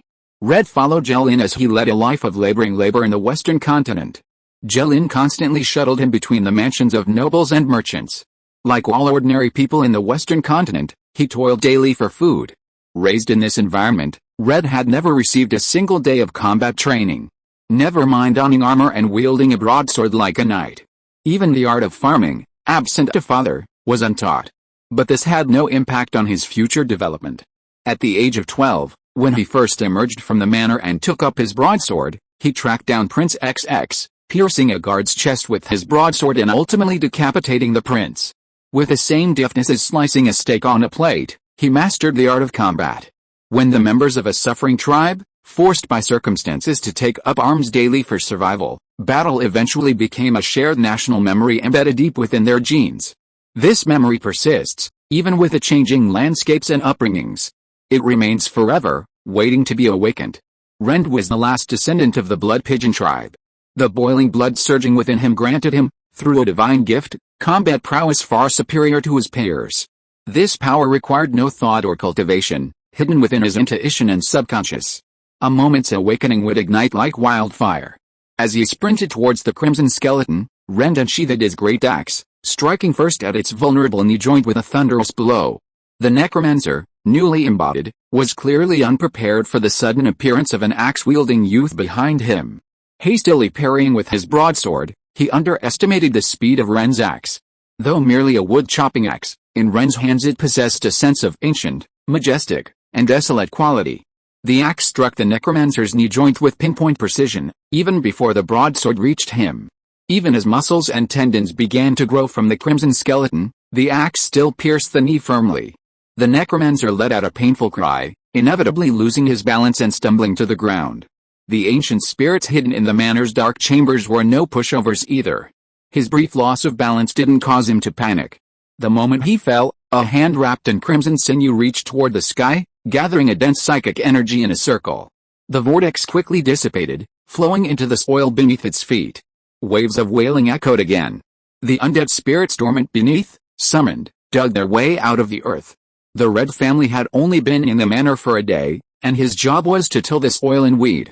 In just one day, he hadn't even finished cleaning the manor's exterior, let alone the interior.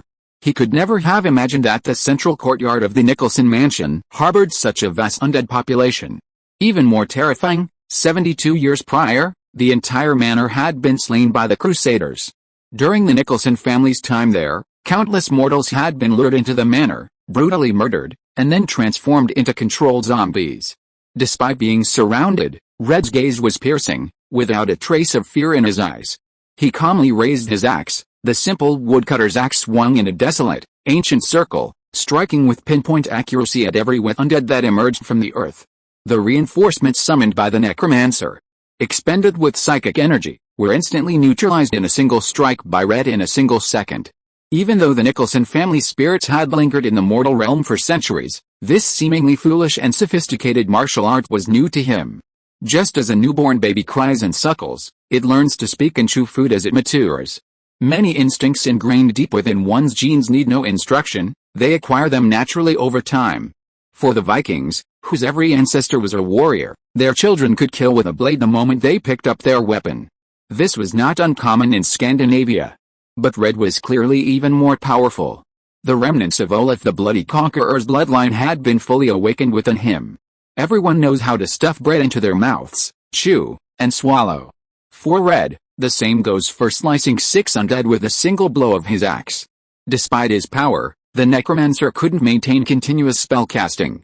He'd already summoned undead once during the hunt for the Night Angel, and again after seeing Red. Even the numerous corpses he'd buried beneath the manor's central courtyard couldn't withstand Red's axe's profligacy. With his right knee shattered by the axe, he couldn't escape. Trapped within a magical barrier, the powerful formation, developed by Guihuzi after centuries of training and exorcising demons, was steadily eroding his remaining spiritual energy. If he couldn't quickly eliminate the youth before him, and once the winged birdman also dispatched the corpse, he'd be trapped in a double attack again. He had to find a way to avoid this precarious situation. In desperation, the necromancer reached out and tore off a reddened rib near his chest, forming a sharp spear in his hand. The old ghost leaped toward Red's direction, attempting to stab the broken bone into his chest. However, Red leaned slightly, causing the spear to deflect from his chest and pierce his shoulder. It lodged in the joint, preventing further progress. A thick, dark aura of corpses flowed through the crimson spear, a blow the necromancer aimed for. Over 70 years ago, he had used this powerful technique to successfully slay numerous clergymen of the Crusaders. But the ones he faced today were clearly not those who feared death. As blood spurted from his body, Red felt an unbearable heat all over his body. When he opened his mouth to breathe, pure white steam began to emanate from his mouth and the pores of his skin. The necromancer's death energy, which had been loosened into his body, was mercilessly expelled. Haha. The feeling of pain is so alluring. As expected, there's nothing more satisfying than taking up arms and engaging in head-on combat. Even after his injury, Red felt little pain. A constant flow of mysterious power converged in his arms from somewhere within his body. He calmly dropped the axe in his hand and yanked out the bone spear that had pierced his shoulder blade. He thrust it fiercely through the necromancer's newly formed eye sockets. The sharp bone spear pierced the necromancer's crimson skull with a smooth motion. Amid the creature's painful wail, Red turned back, not once again glancing back. His pounding heart betrayed his intense excitement. He desperately needed to find his next target. The nearby group of undead and the struggling night angels were clearly a delicious feast before him. Next chapter. Every peripheral member who joined the Illuminati harbored secrets, otherwise, no one would willingly serve these lizardmen in human skin. Old Valder sought the sunken city and the inherited power of the bloody creator. Lan Bixu, an abandoned disciple of the Jade Mountain Sword sect, sought shelter during his escape. Magda Crowfeather sought to leverage the power of the Illuminati to reclaim her country, usurped by her elder brother. So did Archbishop Donald Luma of the Church of the Night Angel. Donald appeared to be a gentle, courteous priest in his early 30s. He was known for his gentle demeanor, caressing children's cheeks and engaging in cordial conversation with all the congregants. Even Uthayubi, the saint who had raised him from a mortal, could never have imagined that the scientific priest he had nurtured would be someone else. Donald Luma's plight was similar to that of Red Blood Pigeon. Red was the last descendant of the Viking Sea People's Blood Pigeon clan, while Donald was the last surviving member of the Church of the Night Angel. Chrismo, the fallen angel Grudge, was the only remaining believer in the Church of the Night Angel. At its peak, the Church of the Night Angel boasted over 1,000 disciples worldwide. However, with the rise of the Holy Church and their continued crackdown on the worship of evil gods, more and more mortals are choosing to abandon the Church and turn to other gods. After all, there are many different kinds of outer gods and old gods. In this era, there's more than one way to gain power. Rather than living under the daily hatred and persecution of the Holy Church, it's better to cultivate the faith of other old gods. Especially in the past decade or so, as long as you have enough gold and silver, you can use it to obtain the ascension potions along the 13 paths of Valhalla. Whether it's the combat-oriented berserker path and giant path, or the subsistence-oriented fisherman path and sailor path, or even the more casual siren path and raven path, simply find the shop run by the Viking princess Malentin O'Sullivan and purchase them with gold and silver. Becoming Odin's subjects, even those of the Holy Church wouldn't dare provoke these raging lunatics. This single fact alone has defeated most of the world's evil god worship. By AD 810, only one of the 3 fallen angels from the Church of the Night Angels, Heyday, Grudge Chrismore, Hate Eyes, and Revenge Irwin, remained. Of the three paths of advancement offered by their subordinates, the Night Sisters' path under Grudge Eyes had completely shed its members. While a few descendants of the Dark Feather Angels under Revenger One still existed, most had adopted mortal guise and lived in seclusion. They were so hidden that the current president, Donald Luma, was completely unaware of their whereabouts. He understood that he might be the only remaining Battle Angel Path member under Grudge Chris Moore. For Donald, the current situation was truly a solitary struggle. He pondered for a long time how to prevent the extinction of this evil cult, which had been passed down for 800 years, from his hands. The first step was to exploit the similarities between the Church of the Night Angels and the Church of the Lord and infiltrate the latter. The light is dark is an eternal truth for lurkers. Hiding within the Holy Bishop's mighty power would at least minimize suspicion. This was the only way to survive. This was only the first step. With life temporarily secure, Donald's second priority was to maintain the shattered church. Clearly, in his current situation, he lacked both personnel and funds. Hiding within the Holy Bishop's church, he could only live his life masked. Restoring the church's glory was a daily struggle, even preserving his own life required every ounce of effort. Joining the Illuminati became his only option. While Lord of Twilight Fitzroy and Lord of Shadows XX were still questioning his loyalty, Lord of Disaster Betug was the first to recognize his merits. When someone lives solely for a single belief, the energy they unleash is immense. This person clearly aimed to profit from the Illuminati, but then again, how many peripheral members within the entire Illuminati were truly committed to the Lizardman's grand vision? Stay by my side. When my clan succeeds, the Church of the Night Angels will replace the Holy Bishop. Having joined the Illuminati only a few years ago, Donald, having witnessed the various abilities of Lord of Disaster Bitugu firsthand, had become unwaveringly convinced of his power. He always followed Bitugu's orders. During the day, he dutifully donned the snow-white robes of a ship's priest, preaching sermons in Hagia Sophia. At night, he donned a different outfit and faithfully carried out every mission assigned by his master. Today's ambush targeted several servants in a noble estate. Such an easy task, according to common sense, wouldn't require the assistance of a peripheral member of Donald's rank. Even Lord of Disaster Bitugu wasn't sure why he had ultimately sent him to Nicholson Manor. He hadn't anticipated that today they would encounter such a hidden obstacle. But Donald had been able to penetrate Bitugu's eyes, clearly demonstrating that he was no pushover. Red Blood Pigeon, wielding a massive axe, suddenly charged into the magic circle. His target was the necromancer who had summoned the evil spirits. Donald knew this man wasn't his reinforcement, he was a third party that had appeared out of nowhere. As Red swung his axe and engaged the undead spirits of the Nicholson family, Donald fluttered his flesh wings, freeing himself from the undead's encirclement.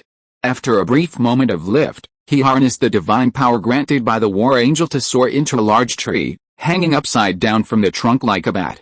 While the mantis stalks the cicada, the oriole waits behind. He waited for an opportunity to strike from the shadows. When Red finally struck the necromancer to the ground and raised his axe to deliver the finishing blow, Donald, perched atop the withered tree, spread his wings. In the inky night sky, like a silent bat, he glided silently behind Red.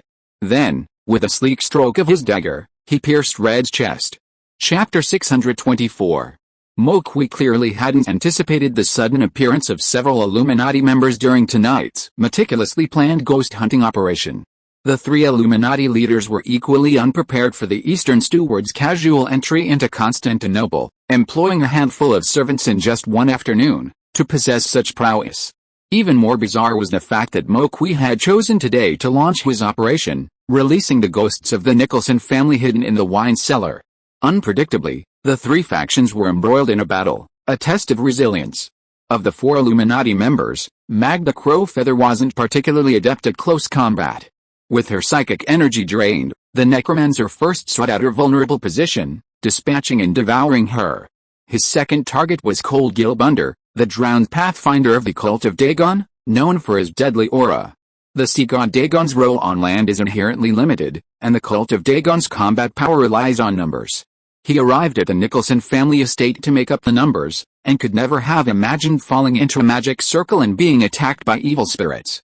He became the second Illuminati member to fall at the hands of a demonic spirit. The lizardman Zordankul had gone missing, leaving the last of the four remaining, the battle angel Donald. The sudden and chaotic battle erupted without warning, leaving Donald no time to consider whether it was a premeditated plot or pure coincidence. For a moment, he even thought it was a deliberate plot by the Lord of Disaster, Betuge, to test their strength. However, as his companions perished one by one, he knew that tonight would not end peacefully. Yet, he remained calm. Despite his gentle appearance, Donald was the most powerful of the four. Entering the fray, he quickly calmed down, narrowing his eyes to survey the battlefield before striking with lightning speed. Red was immediately severely wounded. Every battle Red Blood Pigeon had fought thus far had been fueled by the blood of his ancestors. In the Holy French Empire, a 12-year-old boy had followed the Crown Prince's motorcade into the dense forests. His success was due in large part to the guards' negligence. No one could have imagined that a 12-year-old would target their own prince. Red encountered patrolling guards at least 3 times along his journey, and no one questioned his presence. After arriving in the Byzantine Empire, he joined Maffin's Badger gang and began participating in the turf wars of Constantinople's underground forces. His opponents were always members of small-time gangs. These guys might be able to bully unarmed merchants and the poor, but when faced with a bloodthirsty Red, no one would truly take up arms. In a sense, the fallen angel Donald Luma was the first formidable foe he had faced in 15 years. A powerful being possessed of divinely chosen power was no mere street thug, merely a bluff. Once Red had sufficiently commanded his attention, a single blow sent him reeling with a grievous wound. Burning blood gushed from his chest. Red stared at the blade that had pierced his chest. He dropped his axe and grasped the cold blade with a gentle hand. Donald had fought at least a dozen battles since joining the Illuminati, his broadsword slaying no fewer than 100 mortals. He could tell the young man before him was not one of the chosen ones. But no mortal would react this way to a blade piercing his chest. Furious and startled, he lashed out with his blade, only to find Red's grip on the blade was incredible, and for a moment, he was unable to free it. In the brief standoff, the undead summoned by the necromancer surrounded him once more. No, the power of the magic circle was slowly dissipating, indicating I was about to be surrounded. This won't work. I must quickly eliminate this young man and find a way to escape this damn magic circle. The secrets hidden within Nicholson Manor far exceed the Lord's imagination. I must return alive and report everything I've seen to Lord Betuge. After a brief standoff with Red, Donald immediately released his broadsword, spread his fleshy wings, and leaped backward. His broad wings, brimming with wind, immediately carried him backward. With a skillful and smooth maneuver, Donald escaped the undead's siege. Taking a deep breath, he rallied, and was about to deliver the final blow to Red. He was surprised to find Red Blood Pigeon, in a frenzy, already sprinting to within just 3 meters of him. Impossible, a mortal body inevitably cramps in pain when seriously injured. I pierced his left chest, which must have damaged his lung. He should be unable to move at this point, so how could he still appear so energetic? Donald didn't realize that Red was already nearing the end of his rope. He did indeed have the blood of his Viking ancestors flowing through him, but without the baptism of the divine water, it existed only at a very low concentration. Entering combat mode, the battle memories hidden deep within his veins would be awakened. But his body remained that of a mortal.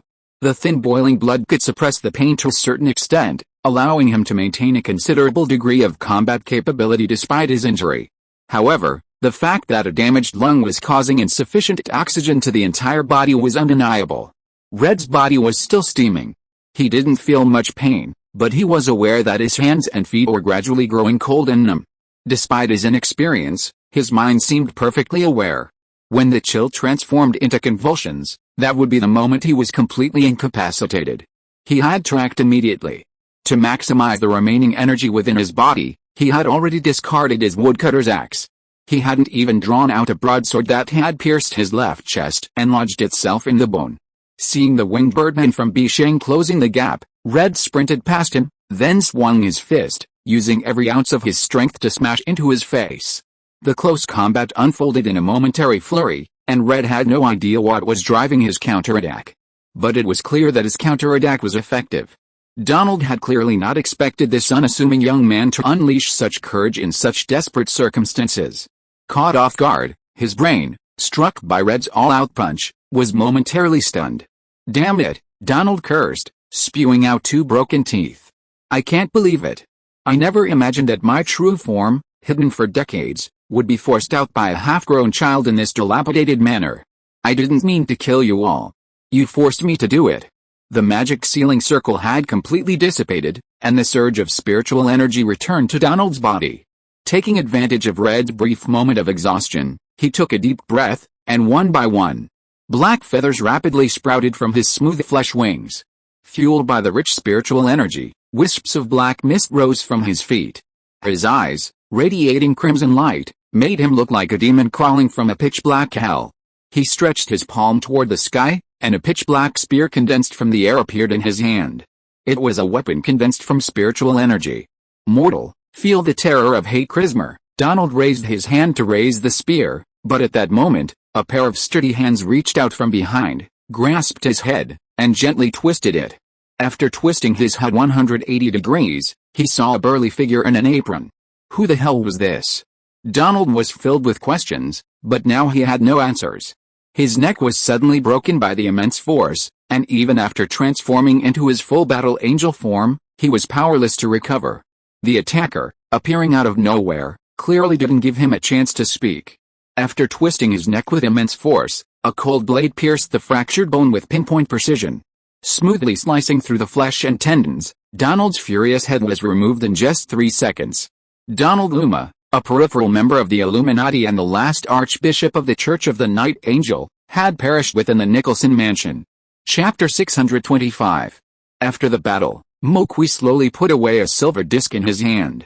After being trapped in the magic circle for some time, the Illuminati members, who had been circling for half the night, gradually realized that the gleaming chalk runes before their eyes were a decoy.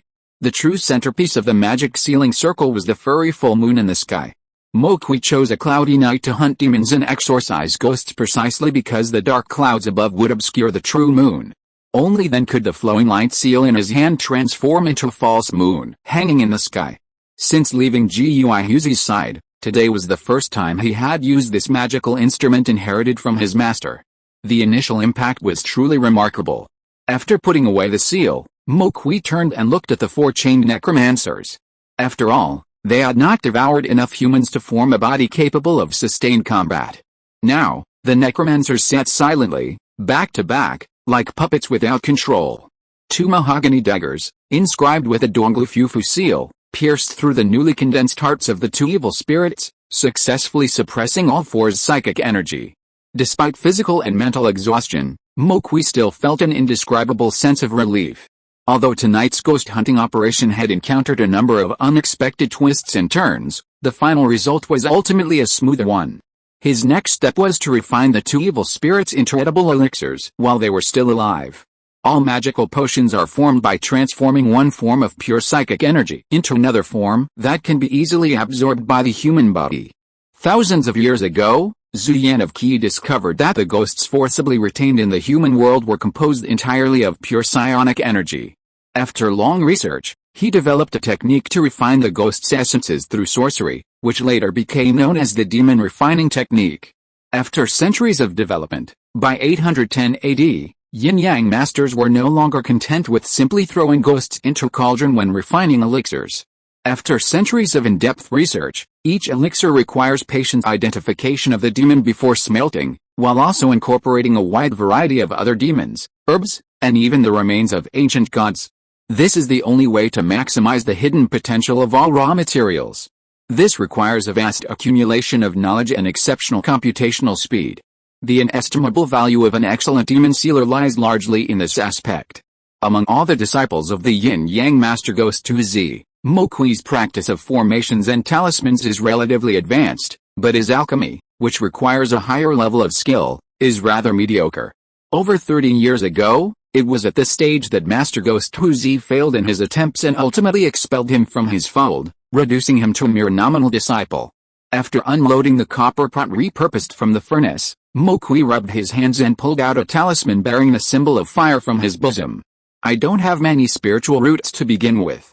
Over the years, I've forgotten everything and haven't learned much. I wonder how much of the skills my master taught me are still there. Never mind. Things have come to this point, let's try our best. Patting his cheeks vigorously, Mokwi gripped the peach wood swords tightly and ripped them from the chests of the 2 evil spirits. Then, he thrust one into the simple copper furnace, one in each hand. He held the talisman between two fingers and softly recited the ancient inscriptions passed down from the yin-yang school. With a soft bang, flames rose from his fingertips, instantly igniting the talisman. After dropping the talisman into the furnace, Mokui grabbed bags of herbs and bone powder from behind him and tossed them in, watching the flames transform from crimson to deep red. He clasped his hands together and recited softly. Frankly, Mokui wasn't entirely sure he could use these two necromancers to create an elixir. Since his wife would rather die than go to Paris, this was the only way he could think of to prolong her life. Master Giguzi, if you are still alive, please bless my family, my Viking wife, and my eldest Viking son. Mokui was born during the most prosperous era of the Eastern Tang dynasty. The Kang era was a time when Confucianism was at its peak, and every mortal living within the Tang territory was inevitably influenced by Confucianism. Do not do to others what you do not want done to you, love your elders as well as those of others, love your young as well as those of others, and other Confucian ideals were ingrained into the very bones of every Tang citizen, becoming a shared understanding. Therefore, even though Red had caused considerable trouble for Jelin over the years after marrying her, he was still family after all. Now, he too was in danger. As Mokui ignited his wicked fire to refine the elixir, just across the wall from him, the gravely injured red blood pigeon lay on the marble counter in the center of the kitchen. Beside him, the Roman maiden Alan plunged her hands into a strong liquor. After a thorough soaking, a steel needle as thin as an ox's hair and a thread as translucent as silk were retrieved. Just be patient, it will be healed soon. Seeing Red's fearless expression, Alan used a boning knife to cut open Red's wound, then reached out to grasp the thread and began to sew up the lung pierced by the broadsword. The whole process was performed with remarkable skill. Green stood not far behind Alan, watching the girl threading the needle with a worried look on her face. When the battle ended, Red's chest had been pierced by Donald Luma's broadsword, and he bled profusely. If such a wound had occurred in Scandinavia, no treatment would have been needed. The best option was to simply smash his head with an axe and allow him to ascend to Valhalla. If Green hadn't witnessed the Citadel physicians perform surgery in the nobles' mansions over the past decade or so, she would have never imagined that cutting the wound could be a treatment method. Judging by his technique, this young woman, only in her early 20s, was surprisingly more skilled than the renowned local physician. Sister Jelin, don't worry. From what happened tonight, I can see that none of you are ordinary men. I have nothing to hide. In a rush, there was no anesthetic available at the Nicholson mansion. Fortunately, Red's injuries were so severe that he had already unconsciously passed out. While he was unconscious, Alan opened his wounds and first sutured the tendons near his lungs. Once the split fibers were gradually closed with fine silk thread, Alan confirmed the correctness and began suturing the skin. The identity I mentioned to Boss Maffin was a lie. My true identity is a physician specializing in human anatomy in the Citadel. It's just that our discipline is a bit too sensitive for the Holy Archbishop. In recent years, the Citadel has risen like a comet within Constantinople. Various disciplines, like wild weeds, have rapidly grown from seedlings to towering trees. However, this is ultimately a city controlled by the Holy Archbishop. Especially since Pope Gregory II himself resided in Hagia Sophia in the city center. This necessitated unconventional methods for conducting research in some forbidden disciplines. Alan's full name was Alan Fatuna. She was born in Constantinople. Almost all of the Fatuna family were surgeons, and Alan's generation went even further, studying the workings of the human body. This discipline was known within the Citadel as anatomy. Dissection meant dismembering corpses, and the act of desecrating corpses was utterly unacceptable to the Holy Church. From the very beginning of anatomy, the Holy Church referred to these scholars as sorcerers. Any grave diggers found outside the city at night were bound and taken to the Inquisition. Regardless of their protests, their only fate was to be burned at the stake alongside the followers of the evil god. Where there is oppression, there will inevitably be resistance. Murphy's Law states that if there is a second option, no matter how bad it is, someone will take it. In the field of anatomy, Alan Fatuna is this reckless young scholar. To obtain fresh corpses relatively safely, Alan devised a method, posing as a servant to infiltrate aristocratic mansions, continuing his research late at night when no one was watching. Ma Feng sold her to Tang Kai and I, a move Alan considered a godsend. First, the manor was far from the city, surrounded by dense, uninhabited forests for dozens of kilometers. This meant it was far from the eyes of the Crusaders and the tortured acolytes of the Inquisition. Second, Based on years of rumors in the city, Alan was almost certain that the manor must be surrounded by a large number of mortal corpses. Whether skeletons or bodies that hadn't fully decayed, they were equally crucial to her research. Even better would it be if she could find a few decayed corpses created by necromancers. Necromancers are so rare these days that even living corpses have become a rare commodity. So, when they met on their first day, this young woman entered the kitchen. It was obvious that she had skill with a knife, but not with chopping vegetables or meat, so, her knife skills were all honed in these areas. The entire surgical procedure didn't last long. After all, in this era, science was just emerging.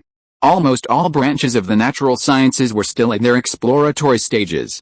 Each scholar had their own unique understanding of their discipline. Alan's main research area was human anatomy, identifying the roles of various strange-looking, bloody organs within the human body. She wasn't skilled in medical treatment, and in her hasty attempt to save Red's life, she could only use her understanding of the human body to forcibly suture his wounds and stop the bleeding. Whether he would survive afterward depended on his own luck. With her hands swiftly threading the needle, Alan completed a surgical procedure that would have required the coordinated efforts of 3 or 5 people in the citadel in just 10 minutes. When the last piece of skin covering Red's chest was precisely stitched together, a gruesome scar, resembling a serpentine centipede, appeared on his chest. Though the blood-stained state looked eerie, at least the piercing wound had been completely mended. The blood of the ancestors held a vibrant vitality, and the blood that had been gushing from the wound now formed a scab, sealed within the body.